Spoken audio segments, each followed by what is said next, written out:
ഉടമ്പടി എന്ന് പറയുന്നത് ഭൗതികമായ ഭാഷയിൽ പറഞ്ഞാൽ സീറോ ക്യാപിറ്റലിൽ വർക്ക് ചെയ്യുന്ന ഒരു പദ്ധതിയാണ്.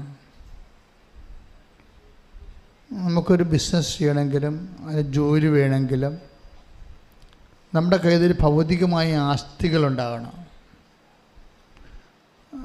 ഉടമ്പടി പ്രകാരം നമ്മൾ ദൈവത്തിൻ്റെ ആസ്തികളിലെ,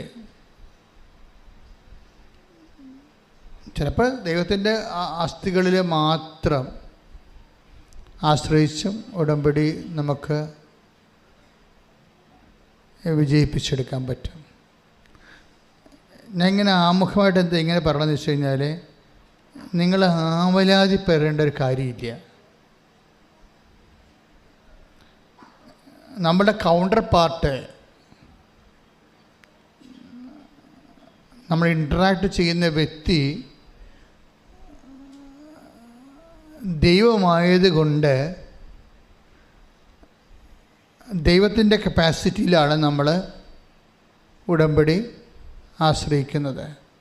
അപ്പോൾ ദൈവത്തിൻ്റെ കപ്പാസിറ്റിയിൽ നമ്മൾ ഡ്രോ ചെയ്യണമെന്നുണ്ടെങ്കിൽ നമുക്ക് വളരെ ട്രഡീഷണൽ ആയിട്ടുള്ള കുറച്ച് കാര്യങ്ങൾ ആണ് വേണ്ടത്. ട്രഡീഷണലായിട്ട് ദൈവമായിട്ട് ഇൻട്രാക്ട് ചെയ്യാനായിട്ടുള്ള കാര്യങ്ങളിലൊന്ന് വിശ്വസ്തതയാണ്. ദൈവം ഓർക്കുന്നത് വിശ്വസ്തതയാണ്. അപ്പം നിസ്സാര കാര്യമല്ല വിശ്വസ്തത എന്ന് പറയുന്നത്. ഇപ്പം പ്രവാചകന്മാരൊക്കെ പ്രാർത്ഥന പരിശോധിച്ചാൽ പ്രവാചകന്മാർ ദൈവത്തോട് പറയാൻ തന്നെ, എൻ്റെ പൂർവ്വകാലങ്ങളിലുള്ള അങ്ങയോടുള്ള വിശ്വസ്തത അങ്ങ് ഓർക്കണമേ. അത് വല്ലാത്ത പ്രാർത്ഥനയാണ്. ഒരു പ്രാർത്ഥന ദൈവം സ്വീകരിക്കണമെങ്കിൽ അതിൻ്റെ ബേസ്മെൻറ്റിൽ വിശ്വസ്തത, എൻ്റെ വിശ്വാസത്തെ ഓർക്കണമേ എന്നല്ല പ്രാർത്ഥിക്കണത്. നമുക്ക് വചനം എടുക്കാം. ശ്രുതികടെ ഹല്ലേലൂയ.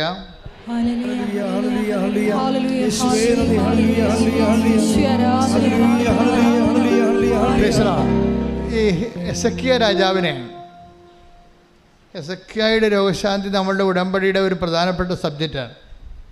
നിങ്ങൾ ഉടമ്പടിയുടെ പഴയ പുസ്തകം ആണ് കയ്യിലിരിക്കണമെങ്കിൽ അതിലുണ്ട്.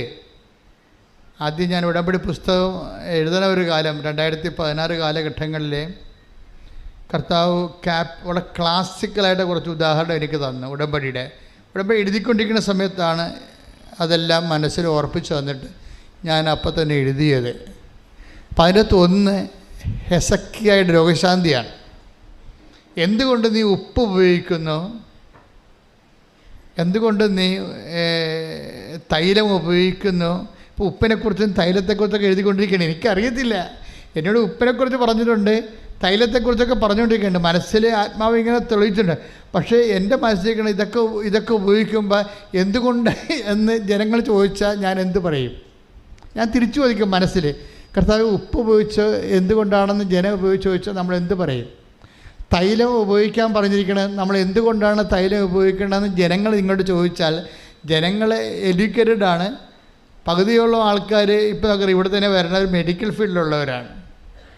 അപ്പോൾ ശാസ്ത്രീയമായിട്ട് വിഷയങ്ങൾ പഠിച്ചിട്ടുള്ള ആൾക്കാരാണ്. അപ്പോൾ അവരിങ്ങനെ ഓരോരോ ചോദ്യങ്ങൾ ചോദിച്ചാൽ നമ്മൾ എന്ത് പറയും എന്നൊക്കെ എൻ്റെ മനസ്സിലെ ഒരു ആന്തരികമായ നിശബ്ദമായ ആശങ്കകളിലാണ് ഞാൻ എഴുതിക്കൊണ്ടിരിക്കുമ്പോഴൊക്കെ കർത്താവ് എനിക്കൊരു ബിംബങ്ങൾ കാണിച്ചു തരുമായിരുന്നു. അതിലൊന്നാണ് എസക്കിയ കാണിച്ചു. എസക്കിയ രാജാവാണ് അദ്ദേഹം. പക്ഷെ അദ്ദേഹത്തിന് പെട്ടെന്ന് രോഗം വന്നു.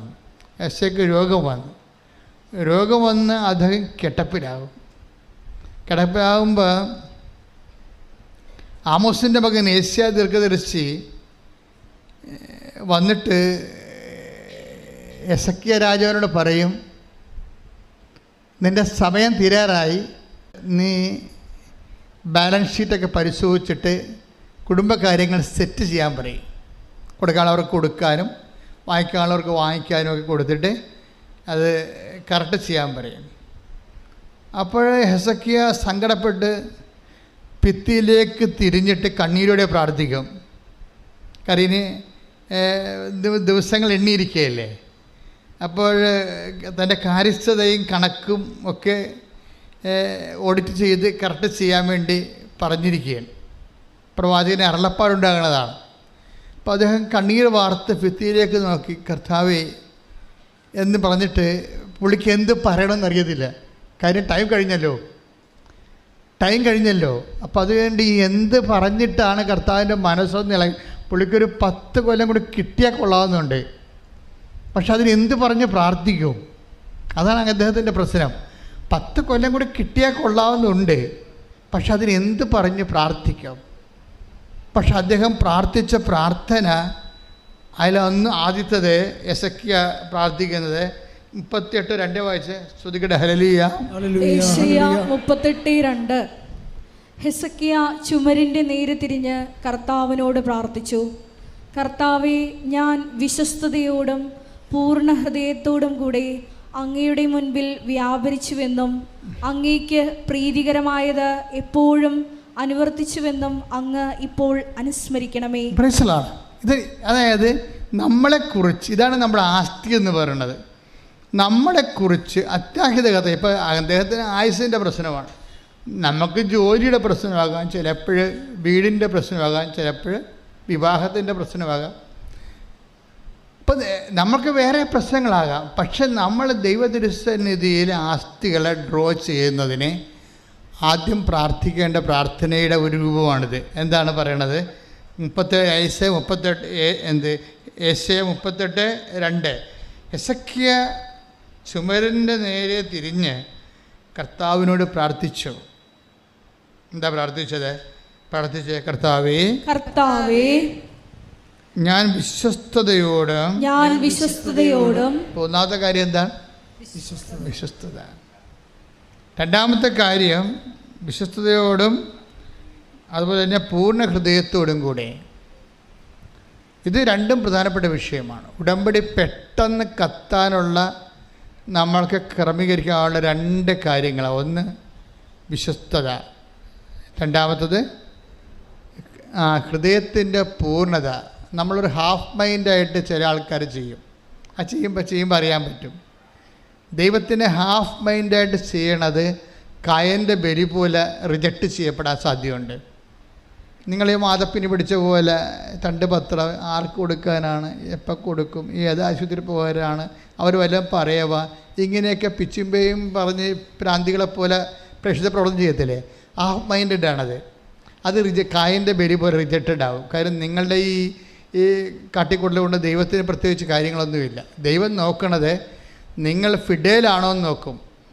ഈ ചെയ്യണ ആളിനെ എന്ത് ചെയ്തു എന്നല്ല. നമ്മളെപ്പോഴും അച്ഛൻ നിങ്ങളോട് പറഞ്ഞിരിക്കുന്ന വിഷയമുണ്ട്. എന്താണ്?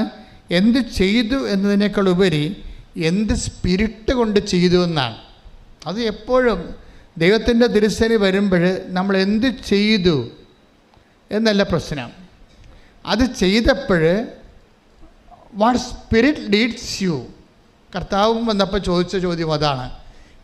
അങ്ങനെ ചെയ്തപ്പോൾ എന്തരൂപിയാണ് നിങ്ങളെ നയിച്ചത്? അത് ഭയങ്കര സീരിയസ് വിഷയമാണ്. എന്തരൂപിയാണ് നിങ്ങളെ ഓരോ കാര്യങ്ങൾ ചെയ്യാൻ പ്രേക്ഷിത പ്രവർത്തനം ചെയ്യുമ്പോൾ എന്തരൂപിയാണ് നിങ്ങളെ നയിച്ചത് എന്ന് വെച്ച് കഴിഞ്ഞാൽ ദൈവസ്നേഹം കൊണ്ട് നമുക്ക് ചെയ്യാൻ പറ്റും, ദൈവത്തോടുള്ള കടുത്ത സ്നേഹം കൊണ്ട് ചെയ്യാൻ പറ്റും. വല്ലപാടും ചെയ്ത് ഒപ്പിച്ചിട്ട് വിസ പ്രോസസ്സിങ് ത്വരിതപ്പെടുത്താൻ വേണ്ടി ചെയ്യാം. എന്ത് മണ്ണാങ്കട്ടയാലും ശരി മാങ്ങാത്തൊലിയാലും ചെയ്ത് തുരച്ചേക്കാമെന്ന് പറഞ്ഞുകൊണ്ട് 5 കെട്ട് പത്രത്തിന് 50 കെട്ട് പത്രം മേടിച്ച് കൊണ്ടേ ഒപ്പിക്കും. ചിലപ്പോൾ നിങ്ങൾ 50 കെട്ട് പത്രമൊക്കെ മേടിച്ച് കൊടുക്കണത് എന്താ ഉദ്ദേശിക്കണത്?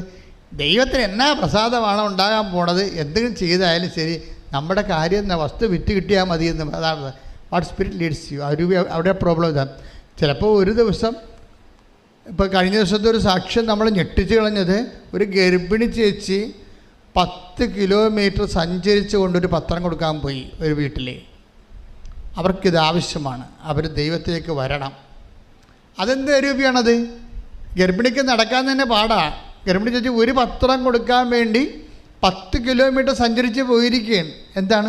ആ വീട്ടിലേക്ക് കൊടുക്കണം. എന്താണ്? അവർ കർത്താവിനെ അറിയണം. അതെന്താണ്? അതെന്തരൂപിയാണ്? ദൈവസ്നേഹമാണ്. അതാ പ്രശ്നം.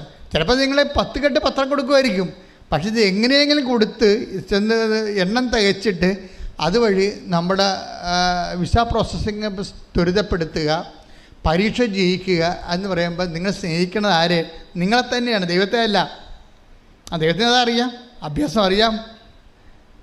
നിങ്ങളെ തന്നെയാണ്. നിങ്ങളെങ്ങനെ കരകയറാൻ വേണ്ടി, കാര്യം കാണാൻ വേണ്ടി കാലം പിടിക്കണമെന്ന് പറഞ്ഞതുപോലെ ദൈവത്തിൻ്റെ കാലെ പിടിച്ചേക്കാണ്. അത് ദൈവസ്നേഹമല്ല, ശരിക്കും പറഞ്ഞു നിങ്ങളുടെ വിഷയത്തോടുള്ള സ്നേഹമാണ്. അപ്പോൾ ദൈവത്തിന് അറിയാൻ പറ്റും അത് പൂർണ്ണ. അതാണ് യെസക്കിയ പ്രാർത്ഥിക്കണം. ഒന്നിനു വായിച്ചോളൂ. യെസക്കിയ 2:32.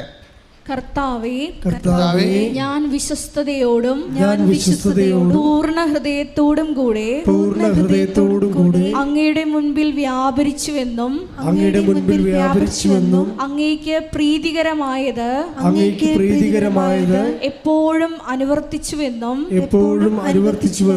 അങ്ങിപ്പോൾ അനുസ്മരിക്കണമേ. ദൈവത്തിന് പ്രീതികരമായെന്ന് വെച്ച് കഴിഞ്ഞാൽ അത് ദൈവത്തിൻ്റെ ദൈവത്തിൻ്റെ പ്രീതികരമായിട്ട് എങ്ങനെ നമ്മൾ ജീവിക്കണത്, അത് വിൽ ഓഫ് ഗോഡ് ആണോ നോക്കണം. അതാണ് ദൈവത്തിന് പ്രീതി എന്ന് പറയണത്. ദൈവത്തിൻ്റെ ഇപ്പം നമ്മളിത് മുഴുവൻ പോണത് നിങ്ങളുടെ പ്രീതികരമായ വിഷയങ്ങളായിട്ടാണ് ഇത് വരണത് 14. അപ്പം ദൈവത്തിന് അറിയാം ഇത് നിങ്ങളുടെ വിഷയം നിറവേറ്റി കഴിഞ്ഞാൽ പിന്നെ നിങ്ങൾ ഉടമ്പടിയിൽ ഉണ്ടാകത്തില്ലെന്ന് ദൈവത്തിന് അറിയാം. കഴിഞ്ഞ ദിവസങ്ങളിൽ ഒരു ഫിലിം ഡയറക്ടർ ഇവിടെ വന്നിട്ടുണ്ടായിരുന്നു. അപ്പോൾ അയാൾ എന്നോടൊരു ചോദ്യമേ ചോദിച്ചുള്ളൂ. അയാൾ കുറേ നേരം ഇതിൻ്റെ അകത്ത് ഉടമ്പടി എടുക്കുന്നവരെ കണ്ട് നിൽക്കുകയാണ് അയാൾ. എന്നിട്ട് അയാളുടെ കൂടെ ഒരു അച്ഛൻ വന്നായിരുന്നു. അച്ഛൻ എന്നെ കയറി കണ്ടേച്ചും അച്ഛൻ പറഞ്ഞു, എൻ്റെ കൂടെ ഒരു ഡയറക്ടർ വന്നിട്ടുണ്ട്, അച്ഛനെ ഒരു മിനിറ്റ് സംസാരിക്കാവോ, വല്ല കുഴപ്പമുണ്ടോ എന്ന് ചോദിച്ചപ്പോൾ ഇല്ല വിളിക്കാൻ പറഞ്ഞു. അപ്പോൾ ഡയറക്ടർ വന്ന് എൻ്റെ മുമ്പിൽ ഇരിക്കുകയാണ്. എന്നിട്ട് അയാൾ എന്നോട് ഒരു ചോദ്യം ചോദിച്ചു, ഈ ഉടമ്പടി എടുക്കുന്ന കക്ഷികൾ ഉടമ്പടി ജീവിക്കുന്നുണ്ടോ അച്ഛാന്ന് ചോദിച്ചു. ഞാൻ എടുത്ത വായിക്കും പറഞ്ഞ് 15% എന്ന് പറഞ്ഞു. അതാണ് അത് എൻ്റെ മനസ്സിൽ ഈശോ തന്നിരിക്കുന്ന 15%. അയാൾ ചോദിച്ചത് ഉടമ്പടി എടുത്ത വ്യക്തികൾ ഇപ്പം സിനിമാ നടന്മാരും അതുപോലെ തന്നെ പൈലറ്റുമാരും അതുപോലെ തന്നെ ശാസ്ത്രജ്ഞന്മാരും വക്കീലന്മാരും ജഡ്ജിമാരും ഒക്കെ ഉടമ്പടി എടുത്തിട്ടുണ്ട്. അപ്പോഴേ സാധാരണ മനുഷ്യർ ഉടമ്പടി എടുത്തിട്ടുണ്ട്. അപ്പോൾ അവരുടെ ചോദ്യം ഇതാണ്, ഉടമ്പടി എടുത്ത വ്യക്തികൾ ഉടമ്പടി ജീവിക്കുന്നുണ്ടോ, അവരുടെ പിന്നീടുള്ള അവരുടെ ജീവിതം എങ്ങനെയാണെന്ന് ചോദിച്ചു. പിന്നീടുള്ളവരുടെ ജീവിതം എങ്ങനെയാണ്, അതാണ് ചോദ്യം. അച്ഛനല്ല ചോദിച്ചത്, അൽമേനിയാണ്, വിശ്വാസിയാണ് ചോദിച്ചത്. അപ്പം ഞാൻ എടുത്ത വായിക്കുക, ഞാൻ ചിന്തിച്ചല്ല മറുപടി പറഞ്ഞു, എടുത്ത കാര്യം എനിക്ക് റെഡിമെയ്ഡ് ആൻസർ അതിനതുണ്ട്. ഞാൻ പറഞ്ഞ 15% ഉടമ്പടി ജീവിക്കുന്നുണ്ട്, ബാക്കി 80% പോക്കാണെന്ന് പറഞ്ഞു. 85% സംബന്ധിച്ചിടത്തോളം അപ്പോഴുള്ള ഉടമ്പടിയും അപ്പോഴുള്ള പ്രാർത്ഥനയും അതിൻ്റെ ഒരു കാര്യം കാണലും കണ്ടു കഴിഞ്ഞാൽ പിന്നെ അവർ പഴയ അവരുടെ ജീവിതത്തിലേക്ക് പോകും തിരിച്ച്. ഇത് ദൈവത്തിന് അറിയാം, ദൈവത്തിന് അറിയാതെ. അതുകൊണ്ട് പക്ഷേ നിങ്ങളുടെ കണ്ണേരും കരച്ചിലും കണ്ടുമ്പോൾ ജീവിച്ച് പോട്ടോ എന്ന് വിചാരിച്ചുകൊണ്ട് ദൈവം അത് ചെയ്തു തരണമെന്നേ ഉള്ളൂ. പക്ഷെ നാളെ കാര്യങ്ങളൊരു പ്രശ്നം ഉണ്ടായാൽ നിങ്ങൾക്ക് പ്രാർത്ഥിക്കാൻ പറ്റത്തില്ല. എന്താ കാര്യം? പ്രാർത്ഥിക്കണമെങ്കിൽ ഇങ്ങനെ പ്രാർത്ഥിക്കാൻ പറ്റത്തുള്ളൂ.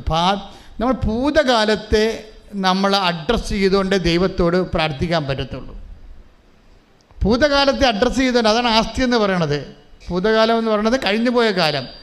കഴിഞ്ഞുപോയ കാലത്തെ അഡ്രസ്സ് ചെയ്യുമ്പോൾ അത് വളരെ വളരെ ഈടിറ്റതായിരിക്കണം. ഇപ്പോൾ യെസക്കിയ എന്താ പ്രാർത്ഥിക്കണത്? എൻ്റെ കഴിഞ്ഞുപോയ കാലം അത് വിശ്വസ്തതയുടെ കാലമായിരുന്നു. എൻ്റെ കഴിഞ്ഞുപോയ കാലം അത് പൂർണ്ണ ഹൃദയത്തോടെ അങ്ങേ സ്നേഹിച്ച കാലമായിരുന്നു. അത് നീ ഇപ്പോൾ ഓർക്കണം, വർത്തമാന കാലത്ത് ഓർക്കണം. ദൈവം വർത്തമാന കാലത്ത് ഓർക്കേണ്ടത് ഭൂതകാലത്തെ വിശ്വസ്തതയാണ്. എൻ്റെ ദൈവവേദന ഭൂതകാലത്തെ വിശ്വസ്തത, ഭൂതകാലത്തെ കഴിഞ്ഞുപോയ കാലത്തെ ദൈവസ്നേഹം, പൂർണ്ണ ഹൃദയത്തോടെയുള്ള ദൈവസ്നേഹത്തെക്കുറിച്ച് നിനക്ക് അതിൻ്റെ ഒരു ആസ്തി ഉണ്ടെങ്കിലേ ദൈവം അറ്റകൈ ചെയ്യാൻ തയ്യാറാകും. അറ്റകൈ എന്ന് വെച്ച് കഴിഞ്ഞാൽ ഇപ്പം ഞാൻ ഒരിക്കൽ ആനാറമ്പൽ പിതാവ്, എൻ്റെ പിതാവ്, ഞാനും പിതാവായിട്ട് ബിഷപ്പ് ഹൗസിൽ സംസാരിച്ചുകൊണ്ടിരിക്കുകയാണ്. ഓരോ കാര്യങ്ങൾ പറഞ്ഞുകൊണ്ടിരിക്കുന്ന സമയത്ത് കൃപാസനത്തെക്കുറിച്ച് ഡിസ്കഷനിൽ വന്നപ്പോൾ പിതാവ് പറഞ്ഞു, ഇത് അത്ഭുതങ്ങളുടെ ധ്യാനകേന്ദ്രമാണെന്നാണ് പുറത്തറിയണത്. ബിഷപ്പുമാരൊക്കെ പറഞ്ഞിട്ടുണ്ട്, എന്താണ് ബിഷപ്പ്, എന്താണ് ആനാറമ്പ് അവിടെ ഭയങ്കര അത്ഭുതമാണ് നടക്കണതെന്ന്. അപ്പം ഇത് ധ്യാനകേന്ദ്രമാണെന്ന് പിതാക്കന്മാർക്ക് അങ്ങനെ കുറിച്ച് ഐഡിയ ഇല്ല. ഇത് അത്ഭുതങ്ങൾ നടക്കുന്ന സ്ഥലമാണെന്നാണ് കേരളത്തിലെ ബിഷപ്പുമാർ ഞങ്ങളുടെ ബിഷപ്പിന് കൊടുത്തിരിക്കുന്ന ഒരു നോട്ട്. ഇപ്പം എൻ്റെ ബിഷപ്പ് എന്നോട് പറഞ്ഞ് അത്ഭുതങ്ങളുടെ സ്ഥലമാണെന്നാണ് പുറത്തുള്ള റിപ്പോർട്ടെന്ന് പറയണം. അപ്പം ഞാൻ പറഞ്ഞാൽ ശരിയാണ് പിതാവെന്ന്.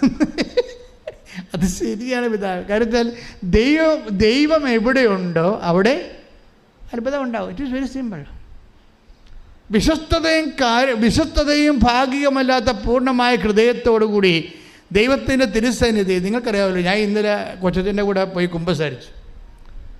അപ്പോൾ എനിക്ക് കുറച്ച് ദിവസമായിട്ട് തോന്നിയപ്പോൾ ഒരു ദിവസം ഇങ്ങനെ വന്നപ്പോൾ എനിക്ക് തോന്നി, ഞാനങ്ങനെ രാവിലെ എഴുന്നേറ്റ് വരുമ്പോൾ ഞാനൊരു അപേക്ഷയൊക്കെ പിടിച്ച് മാതാവിൻ്റെ മുമ്പ് നിൽക്കണം. സ്വപ്നമാണേ, ഒരു അപേക്ഷയൊക്കെ പിടിച്ച്, നിങ്ങളുടെ അപേക്ഷയാണ്, നിങ്ങൾക്ക് വേണ്ടി ഞാനിങ്ങനെ മാതാവിൻ്റെ മുമ്പിൽ നിൽക്കണ സമയത്ത് പക്ഷെ മാതാവിൻ്റെ ഈ രൂപക്കൂടി ഔസേപ്പിതാവ് ഇതേ കളറിൽ തന്നെ ഉണ്ട്. അത് ഞാൻ നേരത്തെ കണ്ടിട്ടുണ്ട്, ഞാൻ അല്ലാതെ തന്നെ പകൽ കണ്ടിട്ടുണ്ടത്. പക്ഷെ സ്വപ്നത്തിൽ വീണ്ടും വന്നു. ഔസേപ്പിതാവും മാതാവും കണ്ണടച്ച് എൻ്റെ അപേക്ഷ ഗൗനിക്കാതെ ഇങ്ങനെ ഉറങ്ങിക്കൊണ്ട് നിൽക്കണം. അപ്പോൾ രാവിലെ എഴുന്നേറ്റപ്പോൾ ഞാൻ ഡെസ്പായി. അപ്പോൾ എന്തോ കുഴപ്പമുണ്ടല്ലോ എന്ന് വിചാരിച്ചു.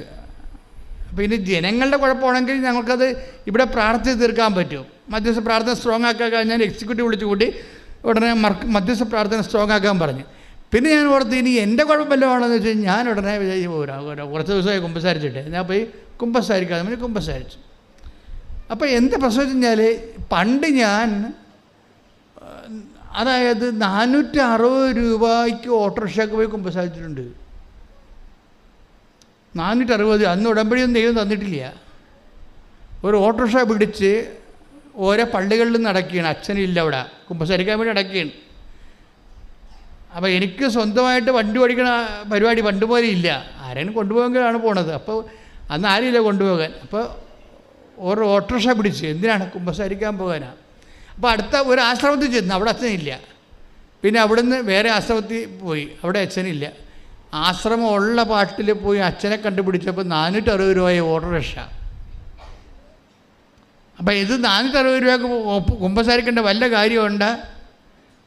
എന്താ, നമ്മളധികം പാപസാഹചര്യങ്ങളല്ലല്ലോ ജീവിക്കണത്, കർത്താവിൻ്റെ ജോലി തന്നെയാണല്ലോ എപ്പോഴും ചെയ്യണത്. അപ്പോൾ പക്ഷേ എങ്കിലും ഞാൻ കുമ്പസാരിക്കാൻ വേണ്ടി 460 രൂപ പിടിച്ച് ഓട്ടോറിക്ഷ പിടിച്ച് പോകുമ്പോൾ അതിനാണ് വിശ്വസ്തത എന്ന് പറയുന്നത്. അതിനാണ് അമ്മമാല പ്രത്യക്ഷപ്പെട്ടിട്ടുണ്ടെങ്കിലേ അതിന് കാരണങ്ങളുണ്ട്. അതിൻ്റെ ഒരു കാരണമെന്ന് വെച്ച് കഴിഞ്ഞാൽ, ഇപ്പോൾ ദുരന്തമുണ്ടാകാം. ഇപ്പം ഞാൻ കഴിഞ്ഞ ദിവസം ക്ലീനേഴ്സോട് സംസാരിക്കുകയായിരുന്നു. ഒരു കാര്യമെന്ന് പറയണത്, ദൈവം എന്നോട് പറഞ്ഞു അമ്മമാല പ്രത്യക്ഷപ്പെട്ടതിന് ശേഷം എന്താ പറഞ്ഞത്, ദുരന്തമുണ്ടാകാൻ പോണ് പ്രാർത്ഥിക്കണമെന്ന്. അപ്പം ഞാനത് ബുദ്ധിപൂർവ്വം എടുക്കുന്ന ആളല്ല. ഞാൻ ദൈവം എന്താ പറയണത് അത് അതുപോലെ നടപ്പിലാക്കും. എനിക്കറിയാം ഇത് അച്ഛന്മാരൊക്കെ എന്നെ കളിയാക്കും, ഇതിങ്ങർക്ക് വട്ടുപോലെ തോന്നിയതാണ്, സ്വപ്നം കണ്ടതായിരിക്കും. ഇപ്പം ഇന്നലെ കണ്ണൻ എന്നും പറഞ്ഞൊരുത്തൻ, അവൻ കത്തോലിക്കൊന്നും അല്ല കേട്ടാ, അവൻ ക്രിസ്ത്യാനിയല്ല. കണ്ണൻ്റെ സാക്ഷ്യം എന്താണെന്ന് അറിയാമോ? പണ്ട് ഞാനിവിടെ സാക്ഷ്യം പറഞ്ഞതാണ്. കണ്ണൻ മലബാറുകാരനാണ്. കണ്ണൻ പറയണത് പണ്ട് ഞാനിവിടെ സാക്ഷ്യം പറഞ്ഞതാണ്. അന്ന് ഞാൻ പറഞ്ഞത് ഉടമ്പടി ആധ്യാത്മികതയുടെ ഒരു സ്കൂളാണെന്നാണ് പറഞ്ഞത്. പക്ഷേ ഇന്ന് ഞാൻ പറയണത് അതല്ല. ഉടമ്പടി എന്ന് പറയണത് നിത്യതയുടെ താക്കോലാണെന്ന്. ശ്രദ്ധിക്കട്ടെ. ഹല്ലേലൂയ. കുഞ്ഞുങ്ങളെ എടുക്കാനൊക്കെ ഒരു മരിങ്ങെന്ന് പറയത്തില്ലേ? മരിങ്ങെന്നൊക്കെയാണ് ആലപ്പുഴ ഭാഷ. ഇപ്പം നമ്മൾ ഈ കുഞ്ഞു പെട്ടികളൊക്കെ ഒരു ജ്ഞാനസ്ഥാന പ്രായമാകണ സമയത്തൊക്കെ സാധാരണ അമ്മമാർ കുഞ്ഞുങ്ങളെ കൈമാറി കൊടുക്കത്തില്ലല്ലോ. ആശുപത്രിയിൽ നിന്നൊക്കെ പെറ്റ് വന്നുവെച്ചും കുഞ്ഞുങ്ങളെ അടുത്ത് അവിടെ പോയി ഇരിക്കും, തൊടിക്കത്തൊന്നുമില്ല. കാര്യം കൊച്ചു പിള്ളേരായാലും നമ്മുടെ ആൻറ്റിമാരായാലും കുഞ്ഞുങ്ങളെ വന്ന് എടുക്കുന്നതിൻ്റെ കൈ ഈ ഒരു മരിങ്ങുണ്ട്, അതല്പം തെറ്റിപ്പോയാൽ കുഞ്ഞിന് നീർക്കെട്ടലുണ്ടാവും. അതുകൊണ്ട് അമ്മമാർ തന്നെ എടുക്കണം. അതുകൊണ്ട് അമ്മമാരല്ല കൈമാറി എടുത്താൽ കൊച്ചുക്ക് നിലവിളിക്കുകയും ചെയ്യും ഉടനെ. അത് എഴുതണ പേന പോലൊരു തായമുണ്ട്, അതിന് എടുക്കുന്നതിൻ്റെ തായമുണ്ട്. ഇതുപോലെ ദൈവസ്നേഹത്തിനൊരു തായമുണ്ട്. ഞാൻ നിങ്ങൾക്ക് മനസ്സിലാകുന്ന ഭാഷ സംസാരിച്ച ദൈവസ്നേഹത്തിനൊരു തായമുണ്ട്. നമ്മൾ ദൈവത്തിൻ്റെ മകനാണെന്ന് ദൈവത്തിന് തോന്നണം, അല്ലാതെ എന്തോ ഒരു ഫങ്ഷണറി ആണെന്ന് തോന്നരുത്. ഇപ്പോൾ ഒരു വിഷയമുണ്ടായി, അതിൻ്റെ പേരിൽ ഇപ്പോൾ ഒന്ന് കുറച്ച് ആധ്യാത്മിക അഭ്യാസങ്ങൾ കാണിച്ചു കൂട്ടുന്ന എന്തോ ഒരു വസ്തുവാണെന്ന് തോന്നരുത്. മറിച്ച് ദൈവത്തെ സ്നേഹിക്കാൻ. എന്തിനാ ഞാൻ ഉടമ്പടി എടുത്തതെന്ന് ചോദിച്ചാൽ ഒറ്റടിക്ക് പറയണം, ഞാൻ ദൈവത്തെ സ്നേഹിക്കാൻ തീരുമാനിച്ചെന്ന് പറയണം. മനസ്സിലായില്ലേ? എന്തിനാണ് നിങ്ങൾ ഉടമ്പടി എടുത്തത്? ശ്രുതികട്ടെ ഹല്ലേലൂയ. Hallelujah, hallelujah. ഈശോയുടെ വെടിത്ത് ഞങ്ങൾ എല്ലാവരുടെയും ദൈവസ്നേഹം വർദ്ധിപ്പിക്കണമേ. Hallelujah, hallelujah.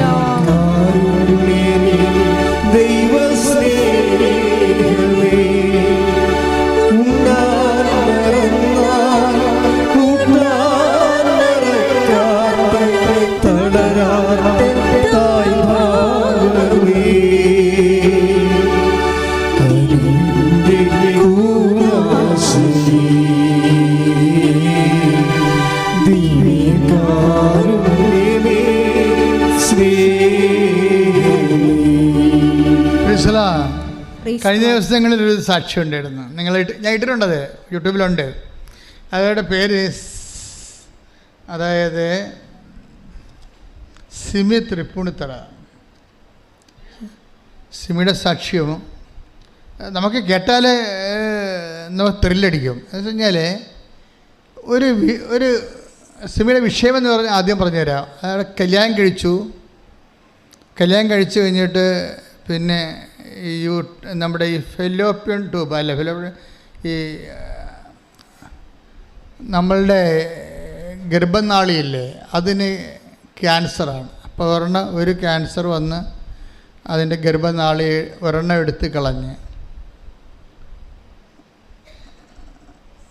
അപ്പോൾ എന്നിട്ട് അവൾക്ക് നല്ല ധൈര്യമാണ്, കുഴപ്പമൊന്നുമില്ല, അത്യാവശ്യം പ്രാർത്ഥനയൊക്കെ ഉള്ള ആളാണ്. പക്ഷെ അതിനേക്കാൾ ഉപരി ശാസ്ത്രത്തിൽ വിശ്വാസമുണ്ട് എന്നാണ് അവൾ പറഞ്ഞത്. ഞാൻ പ്രാർത്ഥനയൊക്കെ ഉള്ള ആളാണ്, പക്ഷെ എന്നാലും എനിക്ക് ഒരു അണ്ടനാളി എടുത്ത് കളഞ്ഞിട്ടും എനിക്ക് മരുന്നുണ്ടല്ലോ, ഡോക്ടറുണ്ടല്ലോ, ശാസ്ത്രമുണ്ടല്ലോ, സയൻസ് ഉണ്ടല്ലോ എന്നൊക്കെ പറഞ്ഞ് ഞാൻ വിശ്വസിച്ച് ഞാനങ്ങനെ ധൈര്യം പെട്ടിരുന്നു. ഇപ്പോൾ കുറച്ച് കഴിഞ്ഞപ്പോൾ ഒരു 6 മാസം കഴിഞ്ഞപ്പോൾ ചികിത്സ പോകുന്നുണ്ട്. പക്ഷേ പിന്നീട് ചെക്ക് ചെയ്തപ്പോൾ വീണ്ടും സെക്കൻഡ് സ്റ്റേജ് ക്യാൻസർ വന്നു. അപ്പോൾ ഡോക്ടർ പറഞ്ഞ് കീമോ സ്റ്റാർട്ട് ചെയ്യാമെന്ന് പറഞ്ഞു. അപ്പോൾ ഞാൻ പറഞ്ഞു സയൻസ് ഉണ്ടല്ലോ, ഡോക്ടർ ഉണ്ടല്ലോ, ശാസ്ത്രം ഉണ്ടല്ലോ, എനിക്കത് പ്രശ്നമൊന്നുമില്ല, കീമോ എടുത്തിട്ട് ഒത്തിരി പേര് രക്ഷപ്പെടുന്നുണ്ടല്ലോ, പിന്നെ എന്താ പ്രോബ്ലം? ഞാനങ്ങനെ മൈൻഡ് ചെയ്തില്ല. ഞാൻ വളരെ ക്ലിയറായിട്ട് പോയി. അങ്ങനെ ഒരു മാസം കഴിഞ്ഞ് ഒരു കൊല്ലം കഴിഞ്ഞപ്പോൾ, അപ്പോൾ ഞാൻ ഓക്കെ ആയിട്ട് ജോലിയൊക്കെ ചെയ്യുന്നുണ്ട്. അത് പോയ ക്യാൻസർ 3-ാം പ്രാവശ്യം വന്ന്. 3-ാം പ്രാവശ്യം എൻ്റെ ഇവിടെ തോളിലൊരു മുഴ വന്ന് എൻ്റെ പെൽവിക് റീജിയനിലൊക്കെ അരക്കെട്ടിന് താഴെയും അരക്കെട്ടോട് ബന്ധപ്പെട്ട ഭാഗങ്ങളെല്ലാം ഇതുപോലെ മുഴകൾ വന്നു. അപ്പോൾ ഡോക്ടർ പറഞ്ഞ് പെറ്റ് സ്കാൻ എടുക്കണമെന്ന് പറഞ്ഞു. അപ്പോൾ പെറ്റ് സ്കാൻ എടുത്തു. അപ്പോൾ കുറച്ച് വ്യാപിച്ചിട്ടുണ്ട് എന്ന് പറയുമ്പോൾ അപ്പോൾ ഡോക്ടർ പറഞ്ഞു നമുക്ക് നോക്കാം എന്ന് പറഞ്ഞു. അപ്പോഴെൻ്റെ ചങ്ക് പതറിപ്പോയി. ഇത്രയും നാൾ ഡോക്ടർ കുഴപ്പമില്ല എന്ന് പറഞ്ഞതെന്ന് വെച്ചാൽ ഇപ്പം പറഞ്ഞത് എന്താണ്, നമുക്ക് നോക്കാം. അപ്പം ഞാൻ വിശ്വസിച്ച സയൻസിനെ എവിടെയോ അടി പതറുന്നുണ്ട്. ആ പതർച്ച തിരിച്ചടിച്ച് ഇവൾക്ക്. കരിവെള്ള മുടിയൊക്കെ പോയി, ലക്ഷണം മാറി. അപ്പോൾ ഇനി എന്ത് ചെയ്യുമെന്നറിയാൻ പാടില്ലാതെ പോയി. മനസ്സിലായില്ലേ? 3-ാം സ്റ്റേജ് വന്നിട്ട് 1.5 കൊല്ലം 2 കൊല്ലം ഈ പേഷ്യൻ്റ് കടന്നു പോയിട്ടും സയൻസ് ഉണ്ടല്ലോ, ഡോക്ടറുണ്ടല്ലോ, ചികിത്സയുണ്ടല്ലോ, എത്ര പേര് ചികിത്സിച്ച് സുഖപ്പെടുന്നുണ്ടല്ലോ എന്ന് പറഞ്ഞ് ധൈര്യപ്പെടുകയാണ്. അപ്പോഴും ഇവർക്ക് ഫുള്ളായിട്ട് ദൈവത്തിൽ ഇൻവെസ്റ്റ് ചെയ്യാൻ പറ്റണില്ല. എന്താ കാര്യം? ചികിത്സയുണ്ടല്ലോ, ഡോക്ടറുണ്ടല്ലോ, സയൻസ് ഉണ്ടല്ലോ എന്നൊക്കെ പറഞ്ഞുണ്ടല്ലോ എന്നൊക്കെ പറഞ്ഞിട്ട് അവരതിന് അവലംബം വെച്ച് നിൽക്കുകയാണ്. ഇവിടെയാണ് ഈ എസക്കിയ പറയുന്നത്. ആ വചനം വായിച്ച മോളെ ശ്രുതികട്ടെ. യേശയ്യാ 38:3. കർത്താവേ ഞാൻ വിശ്വസ്തയോടും പൂർണ്ണ ഹൃദയത്തോടും കൂടെ അങ്ങയുടെ മുൻപിൽ വ്യാപരിച്ചുവെന്നും അങ്ങേക്ക് പ്രീതികരമായത് എപ്പോഴും അനുവർത്തിച്ചുവെന്നും അങ്ങിപ്പോൾ അനുസ്മരിക്കണമേ. അപ്പൊ എസക്കിയ എന്താ പ്രാർത്ഥിക്കണത്? ഒന്ന്, എൻ്റെ പൂർവ്വകാലങ്ങളിലുള്ള വിശ്വസ്തത. പിന്നെ എന്താ? പൂർണ്ണമായ ഹൃദയത്തോടെ അങ്ങയുടെ അവരുടെ പ്രശ്നം വേണ്ടത്. ഇപ്പോൾ ഡോക്ടറുണ്ടല്ലോ, സയൻസ് ഉണ്ടല്ലോ, മെഡിസിൻ ഉണ്ടല്ലോ എന്ന് പറയുമ്പോഴേ പൂർണ്ണ ഹൃദയമില്ലത്. ഹൃദയം 14% സയൻസിന് കൊടുത്തിരിക്കുകയും. ഇവിടെയാണ് പ്രശ്നം വേണ്ടത്. നിങ്ങൾ സയൻസിന് കൊടുക്കും, ഞാനും ചികിത്സിക്കുന്നതാണ്, എനിക്കും രോഗം വന്ന് ഞാനും ചില സമയത്ത് ചികിത്സിക്കും. പക്ഷേ അതല്ല പ്രശ്നം. നമ്മൾ അതിന് ഹൃദയം കൊടുക്കരുത്. ഹൃദയം ആർക്കാണ് കൊടുക്കേണ്ടത്? ഹൃദയം സയൻസിനെയും ഡോക്ടറിനെയും കണ്ടുപിടിച്ച ദൈവത്തിനാണ് ഒന്നാം സ്ഥാനം കൊടുക്കേണ്ടത്. ശ്രുതികട ഹല്ലേലൂയ. Hallelujah, hallelujah, hallelujah. യേശുവേ, എപ്പോഴും അങ്ങയുടെ സന്നിധിയായി 3:9 ഞങ്ങൾക്ക് പിതാവായി അബ്രഹാം ഉണ്ട് എന്ന് പറഞ്ഞ് അഭിമാനിക്കേണ്ട. ശരി, ഇതാണ് പ്രശ്നം. അഭിമാനങ്ങളിലായിരിക്കും ടോർപ്പഡ് വീഴാൻ പോണത്. നമുക്ക് ഇന്ന സംഭവം ഉണ്ട് എന്നും പറഞ്ഞ് അഭിമാനിക്കരുത്. FD ഉണ്ട്, പറമ്പുണ്ട്, പൊന്നുണ്ട്, ആങ്ങള അമേരിക്കയിലുണ്ട്, ബ്രിട്ടനിലുണ്ട് എന്നൊക്കെ പറഞ്ഞ്, ഇതാണ് പ്രശ്നം. ഉണ്ട് എന്ന് പറയരുത്. ആധ്യാത്മികമായി വരുമ്പോൾ ഈ ഉണ്ടെന്ന് പറയുമ്പോൾ അത് നേരെ ദൈവത്തിന് സബ്സ്റ്റിറ്റ്യൂട്ടായിട്ടാണ് വരണത്. ഞങ്ങൾക്ക് ഈശോ ഉണ്ടെന്ന് പറഞ്ഞാൽ മതി. മനസ്സിലായില്ലേ? അല്ലാതെ എൻ്റെ അനിയത്തി ലണ്ടനിലുണ്ട്, മറ്റേ ആൾ ഓസ്ട്രേലിയയിലുണ്ട്. അപ്പോൾ എന്താണ് പറഞ്ഞിരിക്കുന്നത്? ഞങ്ങൾക്ക് പിതാവായി എബ്രാഹാം ഉണ്ട് എന്ന് നിങ്ങൾ പറയരുത്. പറഞ്ഞോളൂ. ഈ കല്ലുകളിൽ ദൈവമേ, എന്തൊരു പറച്ചിലാണ് കേട്ടെ. ഈ കല്ലുകളിൽ നിന്ന് പറഞ്ഞേ, ഈ കല്ലുകളിൽ നിന്ന് അബ്രാഹത്തിന്റെ സന്തതികൾ ജനിപ്പിക്കാൻ ദൈവത്തിന് കഴിയും.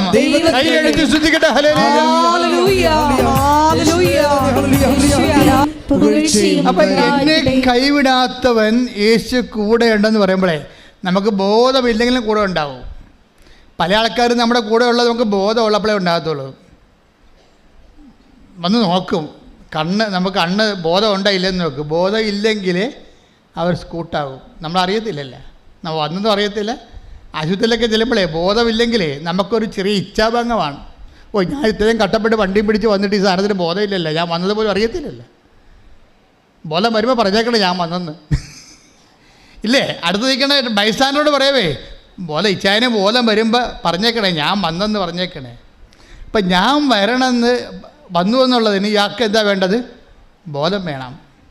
ബോധമില്ലെങ്കിൽ നമ്മൾ വണ്ടി സ്കൂട്ടാവും, നമ്മളുണ്ടാകത്തില്ല. മനുഷ്യന്മാരുടെ എല്ലാ ബന്ധുവും അങ്ങനെയാണ്. പക്ഷെ നിൻ്റെ ദൈവം നിനക്ക് ബോധമില്ലെങ്കിലും നിന്റെ കൂടെ ഉണ്ടാവും. കൈയടിച്ചുകട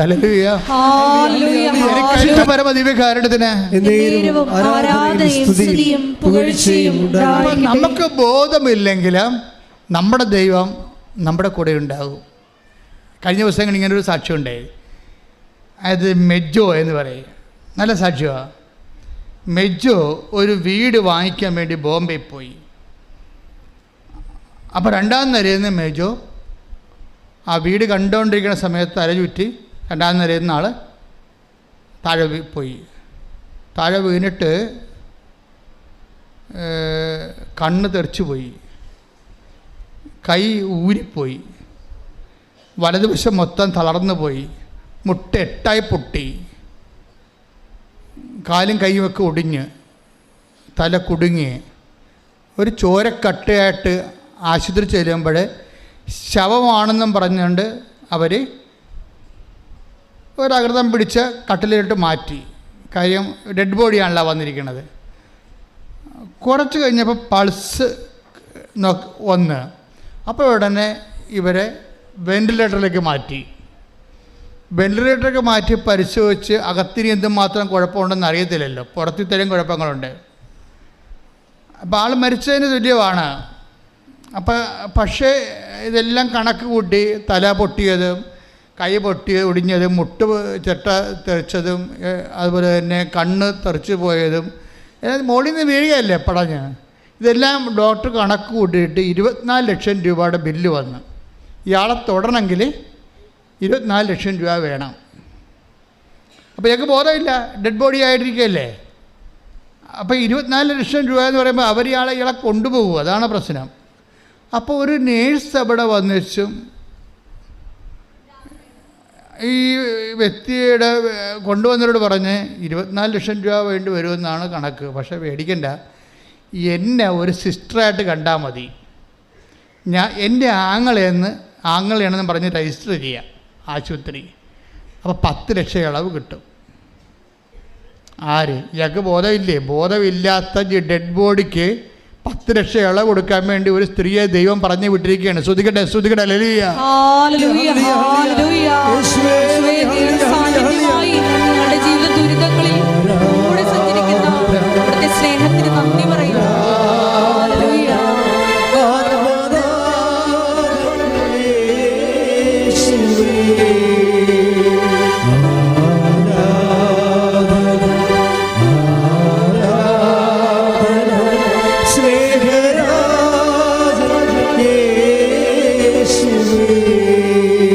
അപ്പം ജയേഷ് ഇപ്പം ഈ പാട്ട് പാടിയപ്പോഴാണ് എനിക്ക് തോന്നിയത്, എന്നെ കരുതുന്നതെന്ന് പറയുമ്പോൾ നിങ്ങൾക്ക് ചിന്തിച്ചില്ലേ, അവർക്കത് പാട്ടാണെന്ന്. പാട്ടല്ല, അതൊരു ജീവിതമാണ്.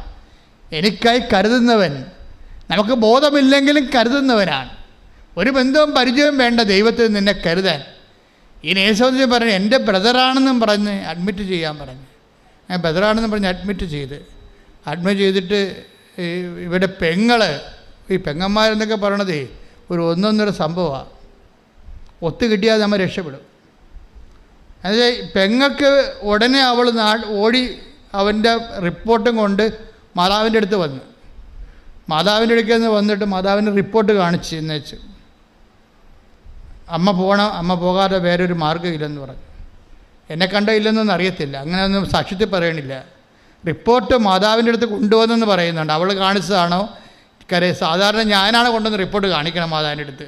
അപ്പം എന്നെ ഈ ഉടമ്പടി തുടങ്ങിയ കാലത്ത് എന്നോട് പറഞ്ഞത് അങ്ങനെ അക്യൂട്ട് കേസൊക്കെ നേരിട്ട് കൊണ്ടുവന്ന് ആൾത്താരെ കയറാൻ പണ്ട് ആൾക്കാർ കയറുമായിരുന്നു.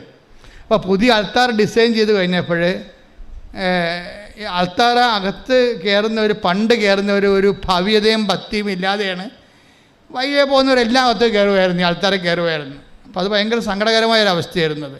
അപ്പോൾ പുതിയ ആൾക്കാർ ഡിസൈൻ ചെയ്തപ്പോൾ ആ ഉടമ്പടി എടുക്കുന്ന ആൾക്കാർ മാത്രമേ ഇപ്പോൾ ആൾക്കാരെ കയറത്തുള്ളൂ. പക്ഷേ ഞാൻ എന്ത് ചെയ്യും, ഞാൻ ജനങ്ങളുടെ ഏറ്റവും മോശമായിട്ടുള്ള കണ്ടീഷനുള്ള കാര്യങ്ങളെല്ലാം മൊത്തം രേഖ കൊണ്ടുവന്ന് അമ്മയെടുത്ത് കൊടുക്കും. അതെനിക്ക് അന്ന് അമ്മ തന്നൊരു നോട്ടാണ്, കൊണ്ടുവന്ന് കൊടുക്കാമെന്ന് പറഞ്ഞു. അപ്പോൾ ഞാൻ ഇപ്പോഴും ചെയ്യുന്നുണ്ടത്. അപ്പോൾ അങ്ങനെ എന്തോ അവർ കാണിച്ചതോ ഞാൻ കൊണ്ടുവന്ന് കൊടുത്തോ എന്തോ റിപ്പോർട്ട് അമ്മയെ കാണിച്ച് രാത്രി ആശുപത്രിയിലൊരു സംഭവം നടന്നു. ഈ ബോധമില്ലാത്ത രക്തത്തട്ട് കിടക്കുന്ന ആളിൻ്റെ. അപ്പോൾ ചികിത്സ തുടങ്ങിയിട്ടില്ല, ഡയഗ്നോസിസ് ആയിട്ടില്ല. എന്താ ചെയ്യേണ്ടതെന്ന് ഡോക്ടർമാർക്കൊരു ഐഡിയ വരുന്നേ ഉള്ളൂ. അന്ന്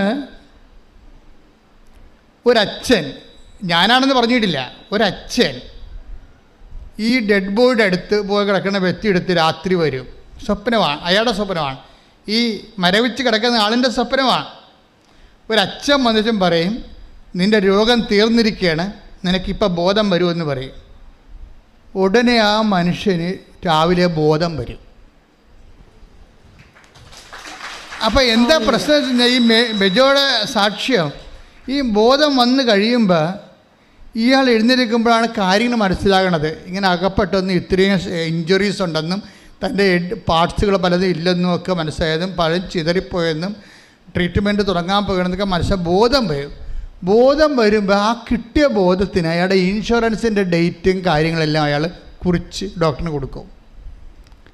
പിന്നെ വന്ന ഡോക്ടറിന് ഇയാളുടെ ഇൻഷുറൻസ്, കാരണം ഇയാൾക്ക് മെഡിക്കൽ ഇൻഷുറൻസ് ഉള്ള ആളാണ്, സ്വന്തമായിട്ട് എടുത്തിട്ടുള്ള ആളാണ്, അതിൽ നിന്നൊരു 8 ലക്ഷം രൂപ. അപ്പോൾ ഡോക്ടർ വാവിളിച്ചു പോകും. എന്ന് വെച്ച് കഴിഞ്ഞാൽ ഇയാൾ പറയുന്ന ഒരു ഓർമ്മയിൽ പറയണതല്ലേ, ഈ ഓർമ്മയിൽ പറയണ കാര്യങ്ങളുടെ ചെല്ലുമ്പോൾ ഇൻഷുറൻസ് കമ്പനി പോയി അന്വേഷിക്കണ്ടേ. അപ്പോൾ ഡോക്ടർ അന്വേഷിച്ചപ്പോൾ കറക്റ്റാണ്, ഈ 8 ലക്ഷം രൂപയുടെ ഉണ്ട്. അപ്പോൾ 10 വട്ടം 18 ലക്ഷം രൂപ കിട്ടി. നോക്കിയേ, അതായത് നിന്നെ കരുതുന്ന കർത്താവ് നിന്നെ എങ്ങനെയാണ് കൊണ്ടുപോകും. അപ്പം നിങ്ങൾ ചോദിക്കും, ഇങ്ങനെ കർത്താവ് കരുതിയിട്ട് പിന്നെ എന്തായാലും പെടസ്ഥലത്ത് താഴെ വീഴണമെന്ന്. താഴെ ഞാനും വീഴും, നിങ്ങളും വീഴും. കാര്യം എന്താണെന്ന് വെച്ചാൽ, നമ്മളൊരു കാര്യം ചെയ്യുമ്പോൾ വീടെടുക്കാൻ പോയാലും കാറെടുക്കാൻ പോയാലും അത് നമുക്ക് ആൾ കളിക്കാനാണോ മറ്റുള്ള മുമ്പിൽ നമ്മൾ വലിയ സ്ഥലത്തെ പ്രധാന ദിവ്യനാണെന്ന് നാട്ടുകാരുടെ അടിച്ചേൽപ്പിക്കാനാണോ ലോകാരൂപിയാണോ ദൈവത്തിൻ്റെ മഹത്വം ഉണ്ടാകുമോ? വില്ല് ഓഫ് ഗോഡ് നോക്കണതിന്. അതാണ് വില്ല് ഓഫ് ഗോഡ് നോക്കണത്. വില്ല് ഓഫ് ഗോഡ് നോക്കത്തില്ല. നോക്കണത് എന്താ? നോക്കിയാൽ അവൻ്റെ ആ വിഷ്വലായിട്ടുള്ള അവൻ്റെ ഇഷ്ടങ്ങൾ ചിലപ്പോൾ എതിരായിരിക്കും വരാൻ പോണത്. എതിരായിരിക്കും വരാൻ പോകണമെന്നുണ്ടെങ്കിൽ അത് നമ്മൾ ഉപേക്ഷിക്കേണ്ടി വരും. ഇവർ ഉപേക്ഷിക്കാൻ തയ്യാറല്ല. അതുകൊണ്ട് ചില കല്യാണമൊക്കെ മകന് ചില കല്യാണമൊക്കെ ഒപ്പിച്ച് വെച്ചും യൂറോപ്പിലുള്ള നേഴ്സിനെ കല്യാണം ഒപ്പിച്ച് വെച്ചും ഇവിടെ വന്നിട്ട് പ്രാർത്ഥിക്കണമെന്ന് പറയും. അപ്പോൾ പ്രാർത്ഥിച്ചിട്ട് അങ്ങനെ ഓരോ കാര്യങ്ങളൊക്കെ അവരുടെയും പറയും ഇവരുടെയും പറയും ഒക്കെ പറഞ്ഞിട്ടും, പക്ഷെ അവർ ഉദ്ദേശിക്കണത് ഞാൻ മെസ്സേജ് എടുക്കണമെന്ന് അവർക്ക് പറയത്തില്ല. അവർ വേറെ പല കാര്യങ്ങളൊക്കെ ആട് പ്രസവിക്കണതിനും പശു പ്രസവിക്കണതിനും പണ്ട് മെസ്സേജ് എടുത്ത പാർട്ടിയാണ്. ഇപ്പം മകളുടെ കല്യാണത്തിന് മെസ്സേജ് എടുക്കേണ്ട, മകൻ്റെ കല്യാണത്തിന് മെസ്സേജ് എടുക്കേണ്ട. എന്താണ്? അവൾ നേഴ്സാണ്, അവിടെ 3 ലക്ഷം രൂപ ശമ്പളമുണ്ട്. അപ്പോൾ 3 ലക്ഷം രൂപ ശമ്പളം ഉള്ളത് കൊണ്ട് അതിന് മെസ്സേജ് വേണ്ട. ദൈവം എങ്ങാനും കയറി വട്ടം ചവിട്ടിയാൽ എന്ത് ചെയ്യും? അതാണ് പ്രശ്നം വരുന്നത്. ഇത് പൂർണ്ണ ഹൃദയത്തോടെ അല്ല സംഭവം. നമ്മൾ മെസ്സേജ് എടുക്കുന്നതിൻ്റെ ഉദ്ദേശം പൂർണ്ണ ഹൃദയത്തോടെ ദൈവഹിതമാണോ, അതാണ് പൂർണ്ണ ഹൃദയം എന്ന് പറയുന്നത്. പൂർണ്ണ ഹൃദയം എന്ന് പറഞ്ഞാൽ ഒരു വിഷയത്തിന് ദൈവഹിതമാണോ. ചിലരൊക്കെ നമ്മുടെ കുഞ്ഞു പിള്ളേർ വരെ വന്ന് നമ്മൾ ചോദിക്കുമ്പോൾ ഞെട്ടിപ്പോകും. എന്താ കാര്യം? ഇത് ദൈവഹിതമാണെന്ന് നോക്കാൻ വെച്ചാൽ ഇത് സംഭവം ഓക്കെയാണ്, പക്ഷെ ദൈവഹിതമാണെന്ന് നോക്കാൻ പറയും. അത് ദൈവഹിതമാണെന്ന് നോക്കും. അവർക്ക് പ്രാർത്ഥിച്ചാൽ തന്നെ അവർക്ക് സത്യസന്ധമായ വിശ്വാസ ജീവിതമാണെങ്കിൽ അവർക്ക് അടയാളം കിട്ടും. അപ്പം എന്നെ സംബന്ധിച്ചിടത്തോളം ഞാനിത് ഈ ഇവിടം വരെ നമ്മളിങ്ങനെ എല്ലാവരും കൂടി ഇങ്ങനെ കർത്താവിൻ്റെ കൂടെ എത്തിയതിൻ്റെ പിന്നിൽ എത്രയോ ധീരമായ ചുവടുകൾ വെച്ചിട്ടുണ്ട്. അതിൻ്റെ മനസ്സിൽ ഇവിടെ കൊണ്ടുവന്ന് കൃപാസനം സ്ഥാപിക്കണമെന്നും അതുപോലെ തന്നെ അഖണ്ഡ ജപമാനം 1000 മണി ജപമാനം ചൊല്ലണമെന്നും ഇങ്ങനെയൊക്കെ എനിക്ക് കിട്ടിയ ആ വിഷയത്തിൽ ദൈവഹിതമാണെന്ന് ആന്തരികമായ ബോധ്യം കിട്ടിയത് കൊണ്ട് ഞാനങ്ങ് ചെയ്ത് അങ്ങനെ പോവുകയാണ് ചെയ്തത്. അപ്പോൾ അങ്ങനെ ചെയ്ത് പോകുമ്പോഴെല്ലാം ഒരിക്കലും പരാജയമില്ലാതെ ദൈവം ഇങ്ങനെ കൂടെ നിന്നുകൊണ്ട് 10,000 സുഖപ്പെടുത്തി ദൈവത്തിൻ്റെ സാന്നിധ്യം വെളിപ്പെടുത്തിക്കൊണ്ട് ഈ ശുശ്രൂഷയെ ദൈവം സ്ഥിരീകരിക്കും അടയാളം കൊണ്ട്. അപ്പം അതുകൊണ്ട് നിൻ്റെ ജീവിതം ദൈവത്താൽ സ്ഥിരീകരിക്കപ്പെടുന്നതാകാൻ വേണ്ടി ആണ് നമ്മൾ ദൈവഹിതം പരിശോധിക്കുമ്പോൾ പൂർണ്ണ ഹൃദയമാണത് അവിടെ വരണത്. പൂർണ്ണ ഹൃദയം എന്ന് വെച്ചാൽ വരുമ്പോൾ ദൈവഹിതത്തിന് അടയാളമൊക്കെ വരും. അങ്ങനെ അത്ഭുതം ഉണ്ടാകുന്നത്.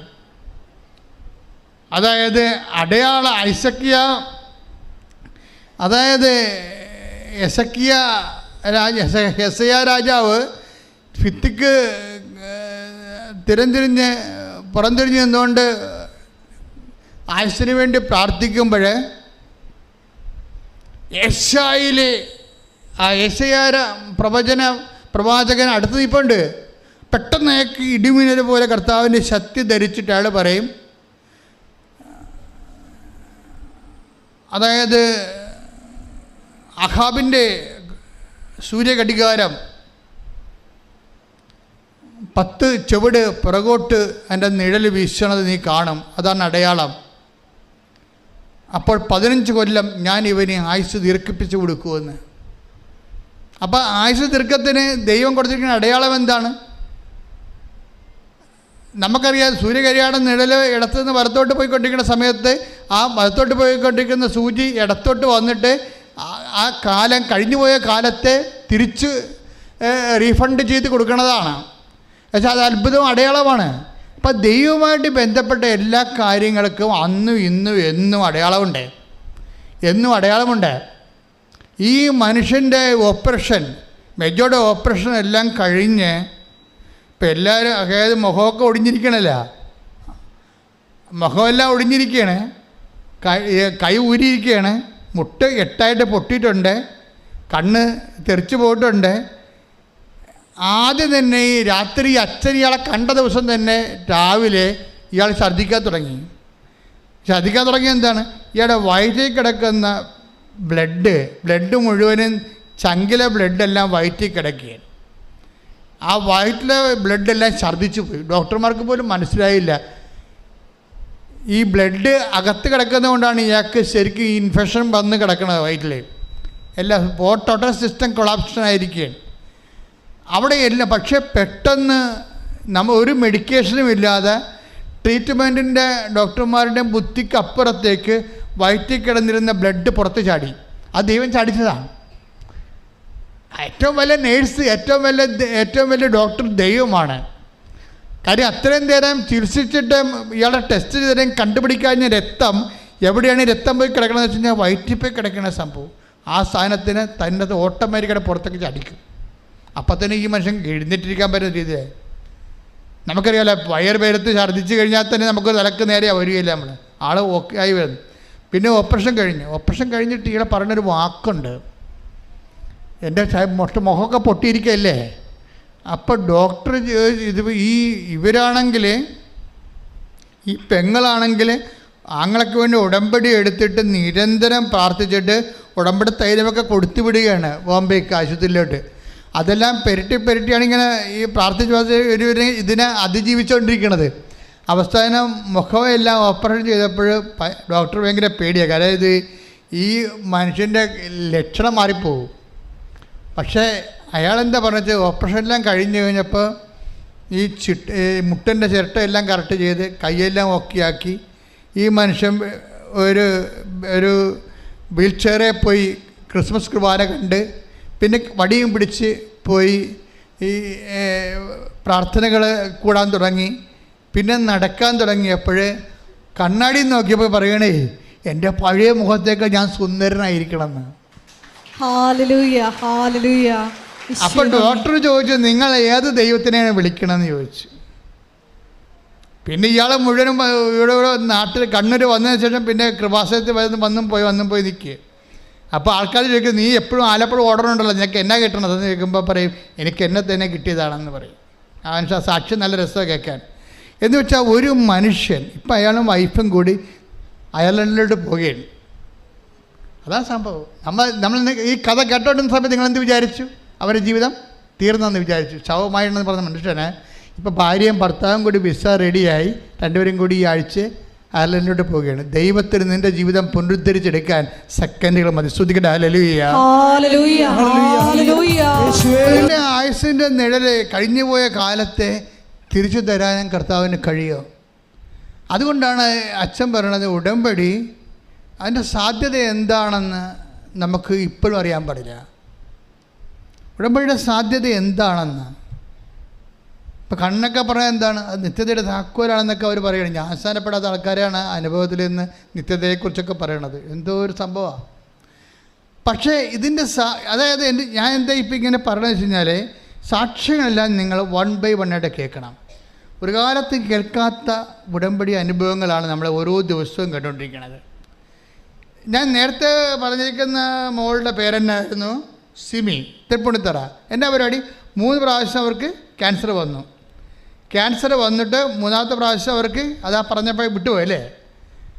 ആ സിമിയെ സംബന്ധിച്ചിടത്തോളം എന്ത് സംഭവിച്ചത്, 3ാമത്തെ ഈ പെൽവിക്കിലും അതുപോലെ തന്നെ തോളിലുമൊക്കെ മുഴയായി ക്യാൻസർ 3ാം പ്രാവശ്യം പടർന്നപ്പോൾ ഡോക്ടർ നോക്കാം എന്ന് പറഞ്ഞപ്പോൾ ഇവക്ക് ചങ്കിടിപ്പായി, ഇനി ആരുമില്ലല്ലോ പറയാനെന്ന്.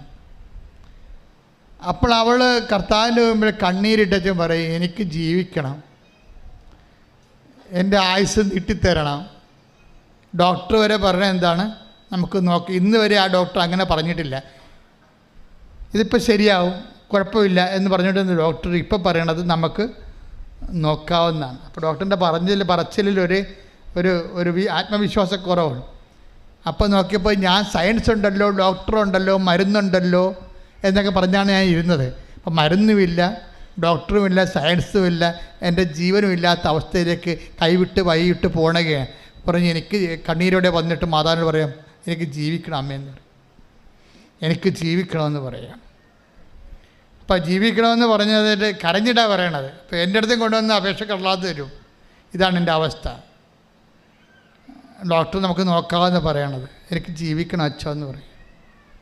ചെറുപ്പമല്ലേ, കല്യാണം കഴിഞ്ഞിട്ട് 6 മാസമല്ലേ ആയുള്ളൂ. ഇപ്പം അത് പിന്നെ രോഗമായിപ്പോയി. പിന്നെ ഇപ്പം എന്നാലും ആ വീട്ടുകാരെ ഞാൻ സമ്മതിച്ചേക്കാം. അവർ പറയുന്നുണ്ട്, എൻ്റെ അമ്മായിയമ്മയും ഭർത്താവിൻ്റെ വീട്ടുകാരൊക്കെ തങ്കപ്പെട്ട മനുഷ്യരാണ്. പക്ഷെ അവരെൻ്റെ കൂടെ നിൽക്കുകയല്ലേ, അത് തന്നെയാണ് ഏറ്റവും വലിയ അനുഗ്രഹം. അവളുടെ ഗർഭപാത്രം എടുത്ത് കളഞ്ഞതാണ്, ഇനി പ്രസവിക്കത്തില്ല. പക്ഷേ എന്നിട്ടും അമ്മായിയമ്മയും ആ വീട്ടുകാരും അവരുടെ കൂടെ നിൽക്കുകയാണ്. അതാണ് ക്രിസ്തീയത എന്ന് പറയുന്നത്. ശ്രുതിക്കട്ടെ ഹല്ലേലൂയ. നമ്മൾക്ക് ഇന്ന് വരെ എൻ്റെ പൗരോഹിത്യത്തിൽ ഇപ്പോൾ 38 കൊല്ലമായി. ഞാൻ ഒരു 21 ലക്ഷത്തെ ആൾക്കാരോടെ പ്രാർത്ഥിച്ചിട്ടുണ്ട്, ഞാൻ നിങ്ങൾ പറഞ്ഞിട്ടുണ്ട്. പക്ഷേ എനിക്ക് എപ്പോഴും പ്രാർത്ഥിക്കാൻ എളുപ്പം ആരാണെന്നറിയാവോ? ഞങ്ങൾ 0 ആയിപ്പോയി, ഇനി രക്ഷയില്ല, ദൈവം മാത്രമേ ഉള്ളൂ എന്ന് പറയുന്ന ഒരവസ്ഥയില്ലേ, അവർക്ക് വേണ്ടി പ്രാർത്ഥിക്കാൻ എളുപ്പമാണ്. മറ്റുള്ളവർ ഞങ്ങൾക്ക് ആരോഗ്യമുണ്ട്, ഞങ്ങൾക്ക് ചികിത്സിക്കാൻ കാശുണ്ട്, ഞങ്ങൾക്ക് സ്വന്തം വീട്ടിൽ തന്നെ സർജനുണ്ട്, ഞങ്ങൾക്ക് അന്വേഷിക്കാൻ ആളുണ്ട് എന്നൊക്കെ പറയുമ്പോൾ പിന്നെ ദൈവം ഇരിക്കട്ടെ എന്ന് പറയുന്നത് നമുക്ക് പ്രാർത്ഥിച്ചാൽ റിട്ടേൺ അടിക്കും. എന്താ കാര്യം? ദൈവം അത് അക്സെപ്റ്റ് ചെയ്യുന്നില്ല. ഇവർ മസിലും പെരുപ്പിച്ച് ദൈവത്തിൻ്റെ അടുത്ത് അഭ്യാസം കാണിക്കാൻ വന്നിരിക്കുകയല്ലേ. അഭ്യാസം കാണിക്കലല്ല ശരിക്കും പറഞ്ഞാൽ, ആശ്രയിക്കന് വേണ്ടത്. ഞാൻ ഇവളോട് എന്നെ പറഞ്ഞു, അച്ഛാ എനിക്ക് ജീവിക്കണം എന്ന് പറയുമ്പോൾ എന്നോട് ആയുസ്സിന് വേണ്ടി ദൈവത്തിൻ്റെ നാമത്തിൽ യാചിക്കുകയാണ്. ശരിക്കും ഞാൻ അങ്ങനെ തന്നെ മാതാവിനോട് പറഞ്ഞു അവൾക്ക് ജീവിക്കണമെന്ന് പറയും. ഇത് വെച്ചിട്ട് പറയും. വേറെ എന്താ പറയണത്? അവിടെ വന്ന് ഇവിടെ സാഹിത്യം പറഞ്ഞ വല്ല ആവശ്യമുണ്ടോ? മനുഷ്യൻ അനുഭവിക്കുന്ന പ്രശ്നം അതുപോലെ അമ്മയോട് അവൾക്ക് ജീവിക്കണമെന്ന് പറയും. ചെറുപ്പമാണ്. അപ്പോൾ എന്നോട് പറഞ്ഞത് പൗരോഹിത്യം പറയാൻ പറഞ്ഞു. ഞാൻ അവളോട് പറഞ്ഞു, 38 വർഷമായി ഞാൻ പൗരോഹിത്യം സ്വീകരിച്ചിട്ട്, നീ എൻ്റെ പൗരോഹിത്യം വിശ്വസിക്കുന്നുണ്ടോ? അമ്മ ചോദിക്കണം. ഞാൻ വിശ്വസിക്കുന്നുണ്ട് അച്ഛാ എന്ന് പറയും. നീ ജീവിക്കുമെന്ന് പറയും.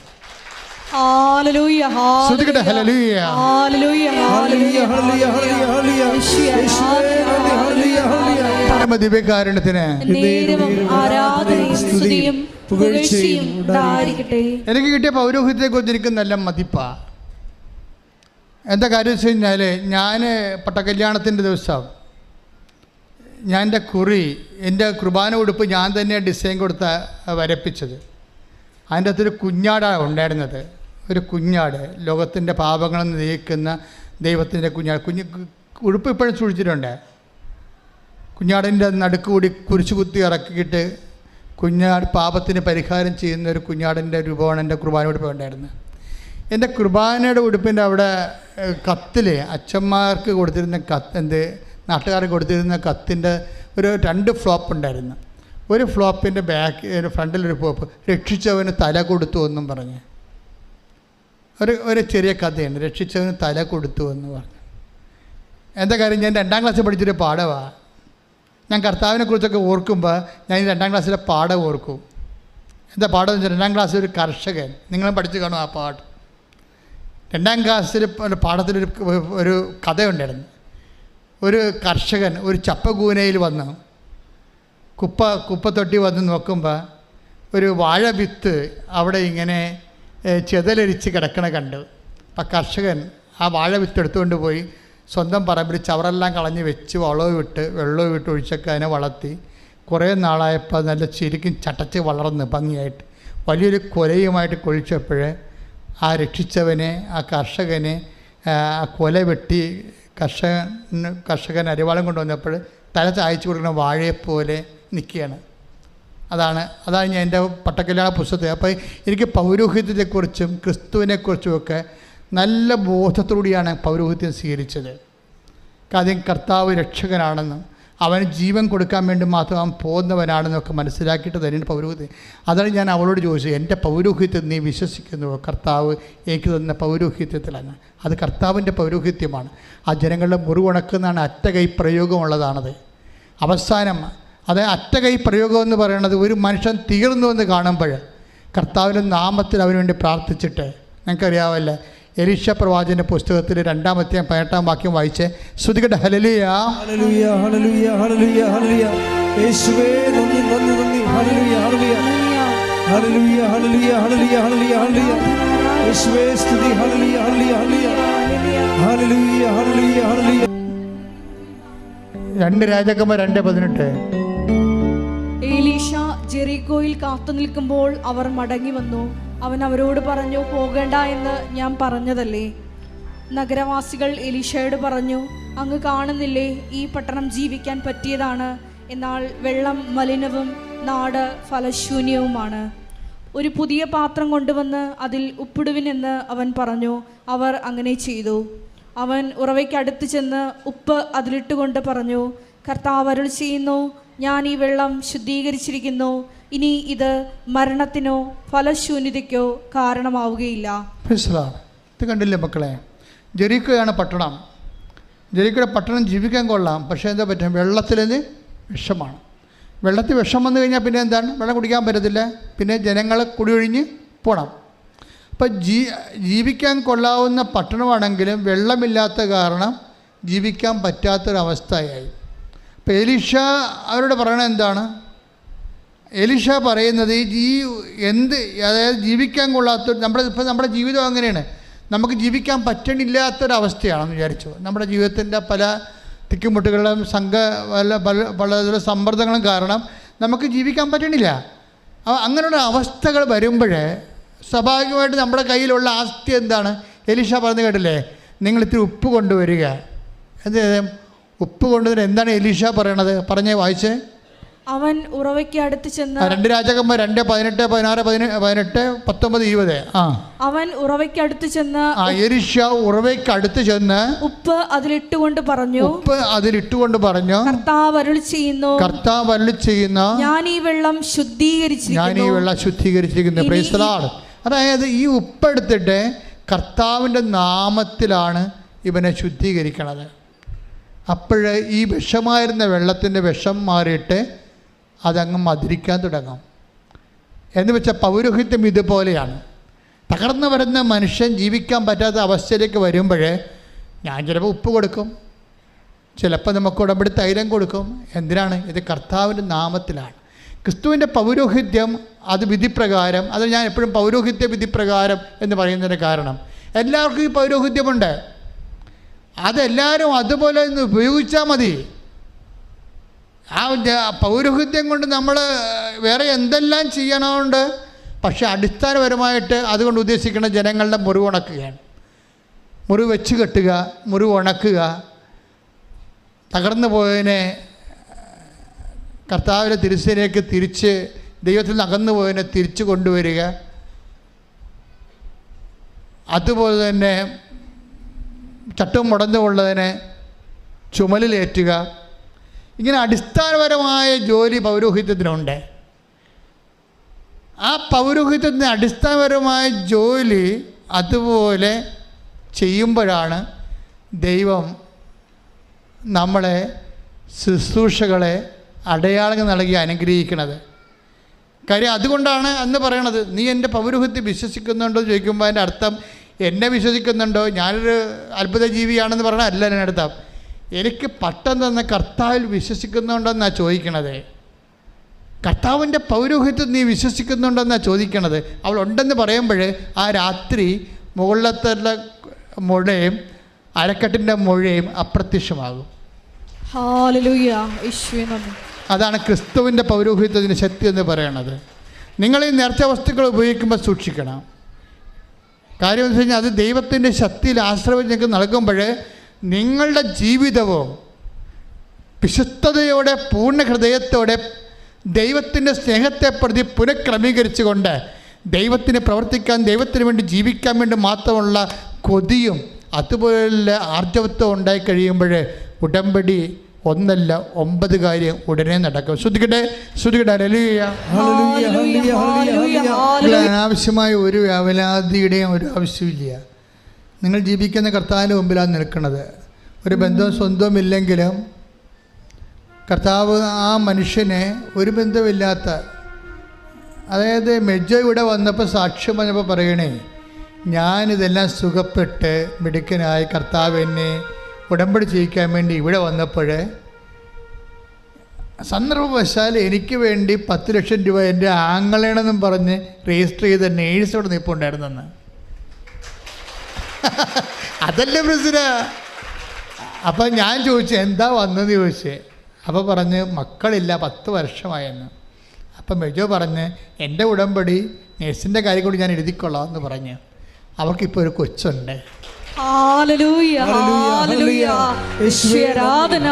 അപ്പം നിങ്ങൾ ദൈവ പൈതലാവുക. അപ്പം ദൈവം നിങ്ങൾ നയിച്ചുകൊണ്ടിരിക്കും. നിങ്ങൾ ദൈവ പൈതൽ, അത് തീരുമാനമെടുക്കുക. ഇപ്പം ലോകത്തിൻ്റെ പൈതലാണെങ്കിൽ ദൈവ പൈതലാകാൻ തീരുമാനമെടുക്കുക. ദൈവത്തിനെക്കുറിച്ച് ചിന്തിക്കുക, എപ്പോഴും ദൈവത്തിന് വേണ്ടി ജീവിക്കുക, ദൈവത്തിന് വേണ്ടി പ്രേക്ഷിത വേല ചെയ്യുക, ദൈവത്തിന് വേണ്ടി ജാതിയും മതവും നോക്കാതെ എല്ലാ സങ്കടക്കാരെയും ചേർത്ത് വെക്കുക. ആ ദൈവത്തിന് വേണ്ടിയാണെന്ന് ഈശോയോട് പറയുക. അങ്ങനെ ആത്മബന്ധത്തിൽ ഈശോയിൽ വളരുക. ശ്രദ്ധിക്കട്ടെ.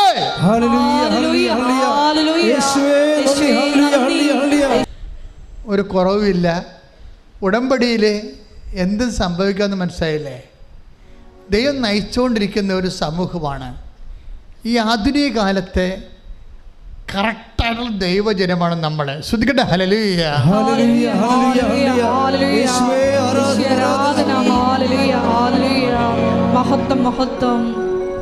ദൈവത്തിൻ്റെ വചനം കേൾക്കുന്നു, അതനുസരിച്ച് ജീവിക്കുന്നു, സ്നേഹത്തിൻ്റെ സാക്ഷികളാകുന്നു, ഐക്യത്തോടെ നമ്മൾക്കുള്ളത് മറ്റുള്ളവരുമായിട്ട് ദൈവത്തിൻ്റെ നാമത്തിൽ പങ്കുവെക്കുന്നു, സുവിശേഷം വേല ചെയ്യുന്നു, കർത്താവിനെ അറിയാത്തവരെ അറിയിക്കുന്നു, അറിഞ്ഞവരെ ആഴപ്പെടുത്തുന്നു. അപ്പോൾ നമ്മൾ ഉടമ്പടിയിലായി. പിന്നെ ദൈവം നമ്മളെ എടുത്ത് ഉപയോഗിക്കാൻ തുടങ്ങാം. നമ്മൾ പറയണതൊക്കെ ദൈവം ചെവി തന്ന് കേട്ടുകൊണ്ടിരിക്കും. അതുപോലെ നിവൃത്തിയായിക്കൊണ്ടിരിക്കും. സ്വർഗത്തിൻ്റെ കൂടാരം മനുഷ്യരോട് കൂടെ. സ്തുതിക്കട്ടെ. ഹല്ലേലൂയ.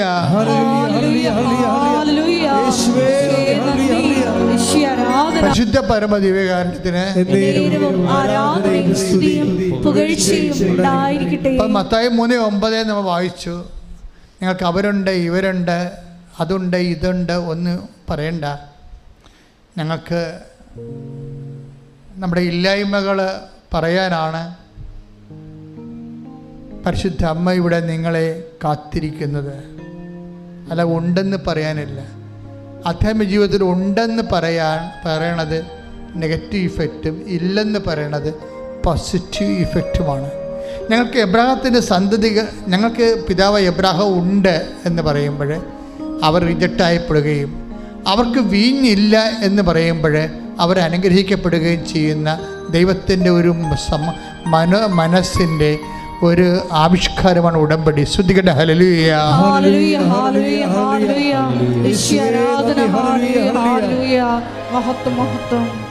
പരിശുദ്ധ പരമദിവ്യകാരുണ്യത്തിന് പരിശുദ്ധ പരമദിവ്യകാരുണ്യത്തിന് അനന്തമായ സാധ്യതകളോടുകൂടി സർവ്വജനങ്ങൾക്കും സന്തോഷത്തിൻ്റെ സദ്വാർത്തയുമായിട്ടാണ് ഈ അവസാന കാലങ്ങൾ ദൈവൻ ഉടമ്പടിയിലേക്ക് നമ്മളെ കോർത്ത് ഇണക്കുകയും ഐക്യപ്പെടുത്തി നിർത്തുകയും സംരക്ഷണത്തിൻ്റെ വരയും തീർക്കുകയും ചെയ്യുന്നത്. ശ്രുതികട്ടെ. ഹല്ലേലൂയ.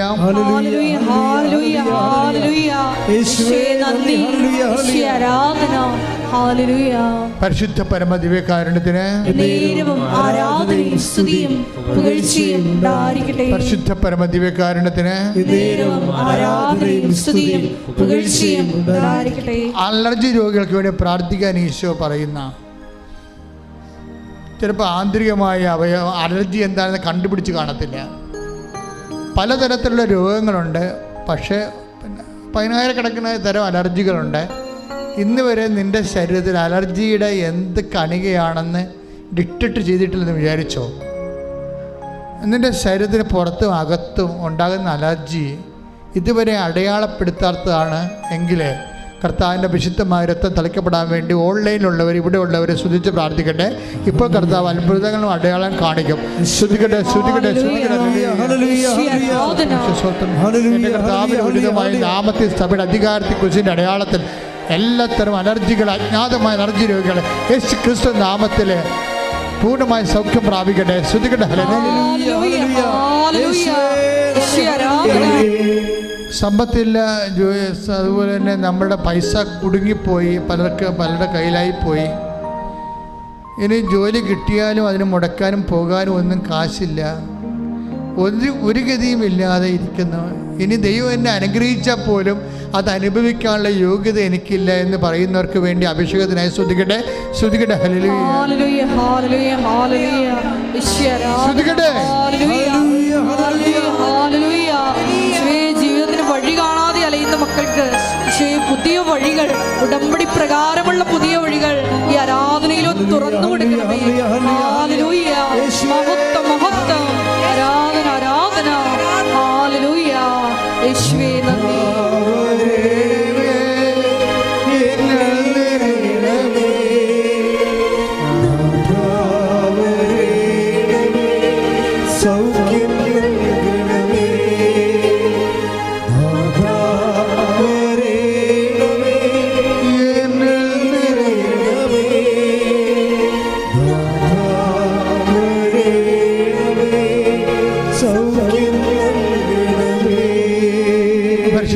ദിവ്യകാരുണ്യത്തിന് ആരാധനയും സ്തുതിയും പുകഴ്ചയും ഉണ്ടായിരിക്കട്ടെ. പല വിഷയങ്ങൾ കൊണ്ട് ജീവിതം മടുത്തു പോയവരുണ്ട്. ജീവിതം തന്നെയല്ല, നിങ്ങൾ ചെയ്യണ കാര്യങ്ങൾക്ക് ഇങ്ങനെ ആവർത്തിച്ച് പരാജയം സംഭവിച്ചിട്ട് നിങ്ങൾ ചുമ്മാ ഒരു യന്ത്രം പോലെ ഇവിടെ വരുന്നു, ഇവിടുന്ന് പോകുന്നു, ദൈവത്തിന് എന്തെങ്കിലും ചെയ്യാൻ പറ്റും ചെയ്യട്ടെ, ഞാൻ തീർന്നു, അങ്ങനെയൊക്കെ ഇങ്ങനെ ആരെങ്കിലും പറയുന്ന കൊണ്ട്, ആരെങ്കിലും ഇങ്ങനെ തല്ലിപ്പായിക്കുന്നതുകൊണ്ട് വന്ന് നിൽക്കുന്നു, പോകുന്നു. അങ്ങനെ പ്രത്യേകിച്ച് വിശ്വസിക്കാനൊന്നും പറ്റണില്ല, അതിനുള്ള അടയാളം കിട്ടണില്ല. അങ്ങനെ മനസ്സിടിഞ്ഞു പോയ ആൾക്കാരുണ്ട്. ഡിപ്രഷൻ ബാധിച്ച പല പല കാര്യങ്ങൾ കൊണ്ട് ഡിപ്രഷൻ വന്നവരുണ്ട്. അവരുടെ മേൽ കർത്താവിൻ്റെ വിശുദ്ധമായ രക്തം തളിക്കപ്പെടാൻ വേണ്ടി ശ്രദ്ധിക്കട്ടെ.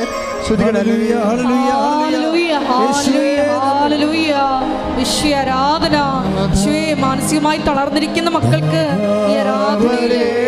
ശക്തിപ്പെടുത്തണമേ, വഴി നടക്കണമേ.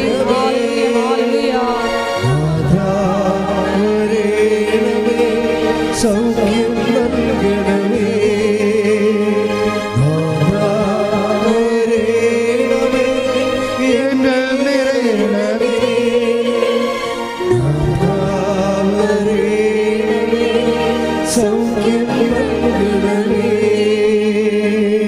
ചിലപ്പോൾ നമുക്കൊരു മനസ്സിന് ഒരു ധൈര്യമില്ല എന്ന് പറഞ്ഞു കഴിഞ്ഞാൽ ഞാൻ ഉദ്ദേശിക്കുന്നത് ഇതാണ്. ഇപ്പോൾ ഒത്തിരി കൊതിച്ചിട്ട് ഇപ്പോൾ ചിലരൊക്കെ എൻ്റെ അടുത്ത് ഒരു ലിസ്റ്റ് തരും. അച്ഛാ ഞങ്ങൾ പിരിഞ്ഞ് താമസിക്കുകയാണ് അച്ഛാ, എന്നാലും ഞങ്ങൾക്കൊന്ന് കൂടി താമസിക്കാൻ ആഗ്രഹമുണ്ട്, പക്ഷേ എന്തെങ്കിലും അമ്മ ചെയ്തേ പറ്റത്തുള്ളൂ. അപ്പോൾ ഭയങ്കര കൊതിയാണ്. എന്തോ ഒരു പ്രത്യേക കാലത്ത് അവർ പിരിഞ്ഞു പോയതാണ്, ഭാര്യയും ഭർത്താവും. പക്ഷെ ഇപ്പോൾ ചിന്തിച്ചിട്ട് പ്രത്യേകം അങ്ങനെ പിരിയേണ്ട ഒരു കാര്യമായിട്ട് ഉണ്ടായിട്ട് തോന്നണില്ല. ഒന്ന് ക്ഷമിച്ചാൽ മതിയായിരുന്നു, അതിനെ കണ്ടില്ലെന്ന് വെച്ചാൽ മതിയായിരുന്നു. പക്ഷെ അങ്ങനെ ഒത്തില്ല. അങ്ങനെ അബദ്ധങ്ങളെല്ലാം പഴയ കാലങ്ങളിൽ സംഭവിച്ചു പോയി. അത് വേണമെങ്കിൽ ക്ഷമിച്ചാൽ മതിയായിരുന്നു, നമ്മുടെ ജീവിതം പോകത്തില്ലായിരുന്നു. അപ്പം അങ്ങനെ ഉള്ളവരെ ജീവിതം കൈവിട്ടു പോയി അത് തിരിച്ചു പിടിക്കണമെന്ന് ആഗ്രഹമുള്ള പലരുണ്ട്. ചിലപ്പോൾ ഒരു വാക്ക്, ചിലപ്പോൾ ആ പേപ്പർ എനിക്ക് കിട്ടിയിരുന്നെങ്കിൽ ആ ജോലി ഇന്നിനെ കിട്ടിയനും അത് സമയത്ത് പിറ്റേ ദിവസമാണ്, അല്ലെ പിറ്റേ ആഴ്ചയിലാണ് പോസ്റ്റ്മാൻ തന്നത്, അല്ലെങ്കിൽ ഞാൻ ഇമെയിൽ കണ്ടത്, അങ്ങനെ നഷ്ടപ്പെട്ടു പോയി എന്ന് പറഞ്ഞാൽ അത് ഓർത്ത് ഇപ്പം തന്നെ അത് ഓർത്ത് ഇപ്പോഴും അത് തന്നെ ഓർത്ത് വേറെ ഒന്നും ചെയ്യാതെ വിഷമിച്ചിരിക്കുന്ന കാലം കഴിഞ്ഞു പോയല്ലോ എന്നൊക്കെ വിചാരിച്ചുകൊണ്ട് കാലം കഴിഞ്ഞു പോയെന്ന് നിരാശപ്പെട്ടിരിക്കുന്ന മക്കളുണ്ട്. അവരുടെ മേലെല്ലാം കർത്താവിൻ്റെ വിശുദ്ധ രക്തം മരിച്ചു ഉയർത്തെഴുന്നേറ്റവൻ്റെ ഉത്ഥാനത്തിൻ്റെ ശക്തിയുടെ രക്തം പടരട്ടെ. ശ്രുതികട്ടെ. ഓൺലൈനിലുള്ള ശ്രദ്ധിക്കുക, നിങ്ങളുടെ മേൽ കർത്താവിൻ്റെ ഉത്ഥാനത്തിൻ്റെ ശക്തിയുടെ രക്തം പടരുന്നത് ശ്രുതികട്ടെ. ഹല്ലേലൂയ. ഇവർ വീടും കൂടുമൊക്കെ ചുറ്റും അതുപോലെ തന്നെ വിറ്റും പണയപ്പെടുത്തി വെക്കുക. മക്കളുടെ ഈ കലാവർച്ച് വീട്ടിൽ കിടന്ന് ബഹളം ഉണ്ടാക്കുന്ന കാരണം മനസ്സോടെ സമ്മതിച്ചിട്ട് വീടും പണവും മറ്റുള്ളവരെ അംഗങ്ങളെ മറ്റുള്ള മക്കളൊക്കെ ഒന്നും കൂടെ ഉണ്ട്, അവർക്ക് കിട്ടേണ്ടത് പോലും കിട്ടാത്ത രീതിയിൽ ആ ഷാഢ്യം കാരണം ചില തീരുമാനങ്ങൾ വീട് വിൽപ്പനയെക്കുറിച്ചും അതുപോലെ തന്നെ സ്ഥല വിൽപ്പനയെക്കുറിച്ചൊക്കെ ചിന്തിച്ച് ആരെങ്കിലും ഒരു മകൾക്ക് വേണ്ടി കുടുംബം മുഴുവനും ബലിയാകേണ്ട രീതിയിലുള്ള അന്ധമായ തീരുമാനങ്ങൾ എടുക്കാൻ പറ്റാതെ എടുക്കാതെ നിവൃത്തിയില്ലാത്ത രീതിയിൽ അകപ്പെട്ടിരിക്കുന്ന മാതാപിതാക്കന്മാരും വീട്ടുകാരുമുണ്ട്. അതുപോലെ തന്നെ മറ്റുള്ളവരുടെ മോഹവലയത്തിൽ അകപ്പെട്ടിട്ട് ജീവിതം നശിച്ചു പോകാൻ പോകുന്ന ആൾക്കാരുണ്ട്. അവിടെ പോയാലെല്ലാം ശരിയാകുമെന്ന് വിചാരിച്ചുകൊണ്ട് പൈസ കൊടുത്ത് കാത്തിരിക്കുന്നവരുണ്ട്, പൈസ കൊടുക്കാൻ പോകുന്നവരുണ്ട്. ഇതിൽ തിന്മയുണ്ട്. നിങ്ങൾക്കത് ഗുണം പിടിക്കത്തില്ലെങ്കിൽ കർത്താവ് നിങ്ങളെ രക്ഷിക്കാൻ വേണ്ടി വിടുതലിന് വേണ്ടി ശ്രുതികട്ടെ. ഹല്ലേലൂയ.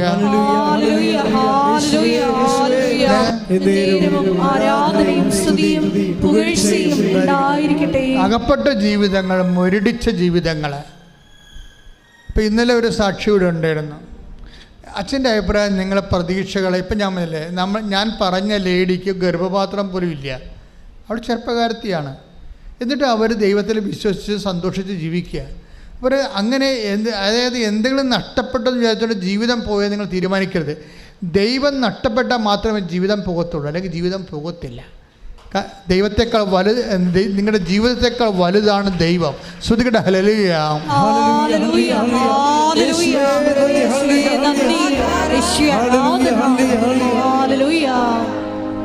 ഇന്നലെ ഒരു സാക്ഷി ഉണ്ടായിരുന്നു, ഞാനത് ഇട്ടിട്ട് അപ്പ് ചെയ്തിട്ടുണ്ട് കേട്ടോ.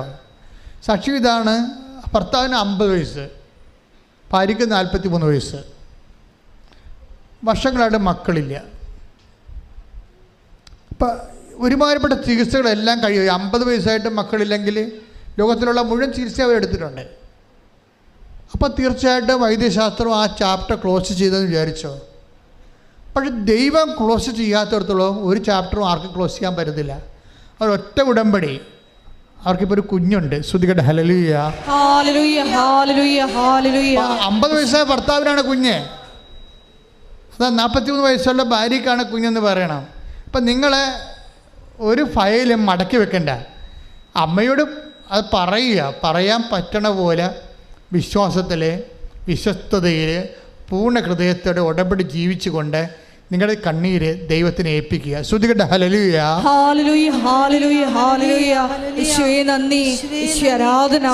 ഞങ്ങളുടെ ദുരിതങ്ങള് നിങ്ങൾ ഇപ്പം ഈ സാക്ഷ്യങ്ങളൊക്കെ കേട്ടില്ലേ? ഇതെല്ലാം ഈ ആഴ്ചത്തെ സാക്ഷ്യങ്ങളാണ്. അപ്പം ഇങ്ങനെ നമ്മുടെ ബുദ്ധിയെ മരവിപ്പിച്ച് കളയുന്ന വലിയ ദൈവിക ഇടപെടലാണ് പരിശുദ്ധ അമ്മയുടെ മധ്യസ്ഥ നടന്നുകൊണ്ടിരിക്കുന്നത്. അപ്പം അതുകൊണ്ട് തന്നെ എൻ്റെ മക്കൾ ഇങ്ങനെ രുചിച്ച് നോക്കാതെ, കറിക്ക് ഉപ്പ് നോക്കണ പോലെ ഉടമ്പടിക്ക് ഉപ്പ് നോക്കാതെ, മര്യാദക്ക് അതിൻ്റെ കറക്റ്റ് കാര്യങ്ങളും അതിൻ്റെ അരുവി മനസ്സിലാക്കിയിട്ട് ഉടമ്പടിയിൽ അങ്ങോട്ട് പൂർണ്ണമായിട്ട് സമർപ്പിതരാകാൻ വേണ്ടി, ഉടമ്പടി പ്രകാരം ജീവിക്കാൻ വേണ്ടി തീരുമാനിച്ചുകൊണ്ട് ദൈവത്തിൻ്റെ സ്വന്തമാകുക. ശ്രുതികട്ടെ ശ്രുതികട്ടെ.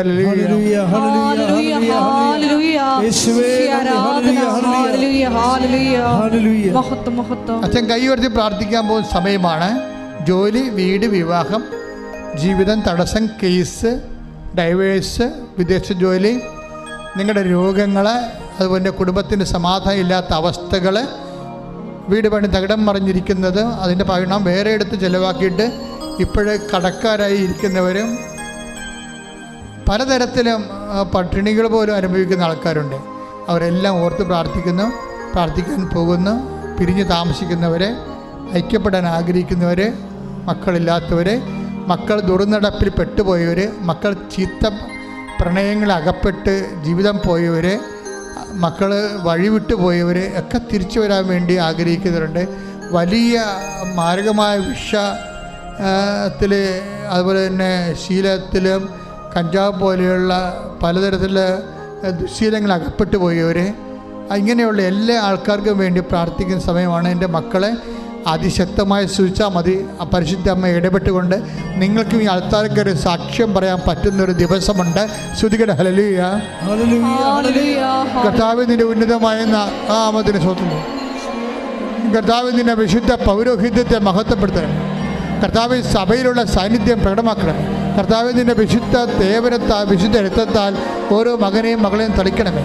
ജപ്തി നടപടികൾ, കർത്താവ് വിൽക്കാനുള്ള സ്ഥലങ്ങൾ, വിൽപ്പനയ്ക്ക് ദോഷമുള്ളവർ, കർത്താവ് വാങ്ങാൻ ആളില്ലാത്തവർ, വാടക കയറിയിട്ട് കർത്താവ് വാടക ഒഴിയാത്തവർ, കർത്താവ് അങ്ങനെ പലതര വിഷയങ്ങളിൽ വിദ്യാഭ്യാസ ജോലി നഷ്ടപ്പെട്ടവർ, വേദന കിട്ടാതെ അവിടെ വേദനിക്കുന്നവർ, വിഷമിക്കുന്നവർ, അകപ്പെട്ടു പോയവർ, ജയിലിലായിരിക്കുന്നവർ, കർത്താവ് ഇങ്ങനെ ഓരോവിധ വിവാഹ ദോഷങ്ങളുള്ളവർ, മക്കളില്ലാത്തവർ, കർത്താവ് വഴിയില്ലാത്തവർ, വീടില്ലാത്തവർ, സ്ഥലമില്ലാത്തവർ, കുടുംബത്തിൽ സമാധാനമില്ലാത്തവർ, എല്ലാ തരത്തിലും വേദന അനുഭവിച്ചൊരു കർത്താവെ, മനസ്സ് ഇടിഞ്ഞു പോയവർ, ജീവിതം മുരടിച്ചവർ, യേശു ക്രിസ്തുവിൻ്റെ ഉന്നതമായ നാമത്തിൽ മാർഗ തടസ്സങ്ങൾ, ജീവിത എല്ലാ രോഗങ്ങൾ യേശുവിൻ്റെ നാമത്തിൽ മാറിപ്പോകട്ടെ. ശ്രുതികട്ടെ. തടസ്സങ്ങളും രോഗങ്ങളും ദുരിതങ്ങളും സുഖപ്പെട്ടുകൊണ്ട് ഈശ്വരന്റെ നാമം രാവിലെയിലൂടെ മഹത്വപ്പെടുത്തണമേ.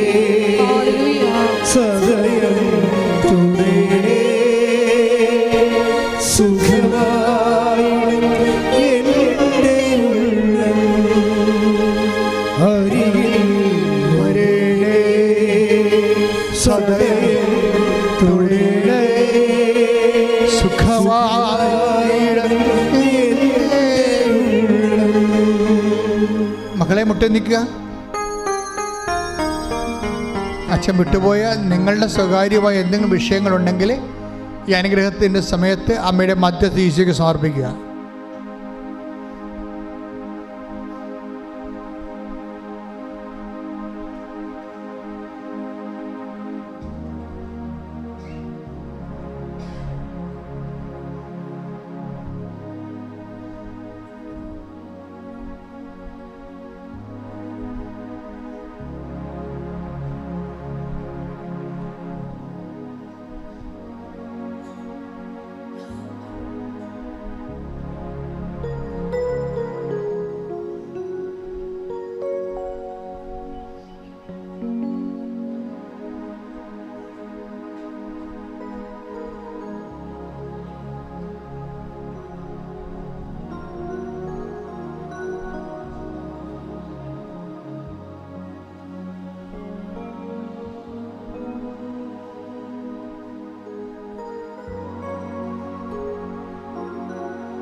ഒരിക്കൽ കൂടി മരിയൻ ഉടമ്പടിയിൽ സമർപ്പിച്ചിരിക്കുന്ന എല്ലാ വിഷയങ്ങളും ദൈവമാതാവിൻ്റെ മധ്യസ്ഥയിൽ ദിവ്യകാരുണ്യ സന്നിധിയിൽ നമുക്ക് ഒരു നിമിഷം സമർപ്പിച്ച് പ്രാർത്ഥിക്കാം. പൂർണ്ണ ഹൃദയത്തോടെ വിശ്വസ്തയോടെ നിന്റെ മുമ്പിൽ വ്യാപരിക്കാനുള്ള കൃപ മരിയൻ ഉടമ്പടി എടുത്തിട്ടുള്ള ഞങ്ങൾക്ക് എല്ലാവർക്കും ഈ ആരാധനയിലൂടെ നൽകണമേ എന്ന് ഞങ്ങൾ പ്രത്യേകം പ്രാർത്ഥിക്കുന്നു. ഞങ്ങളെല്ലാവരെയും മരിയൻ പ്രത്യക്ഷീകരണത്തിൻ്റെ സാക്ഷികളാക്കി ഉയർത്തണമേ എന്ന് പ്രാർത്ഥിച്ചുകൊണ്ട് ശിരസ് നമിച്ച് നമുക്ക് ദിവ്യകാരുണ്യനാഥൻ്റെ ആശീർവാദം സ്വീകരിക്കാം.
പരിശുദ്ധ പരമമാ ദിവ്യകാരുണ്യമേ, ഇന്നും അങ്ങേക്കാരാധന. പരിശുദ്ധ പരമമാ ദിവ്യകാരുണ്യമേ, ഇന്നും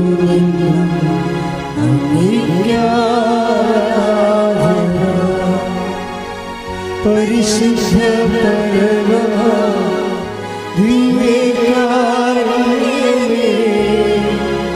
ഇന്നും അങ്ങേക്കാരാധന.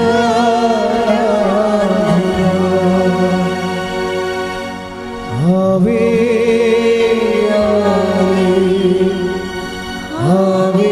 മരിയ,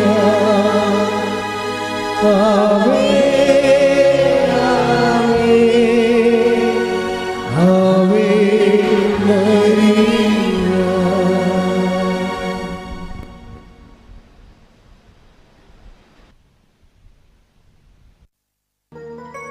ഇരിക്കുക.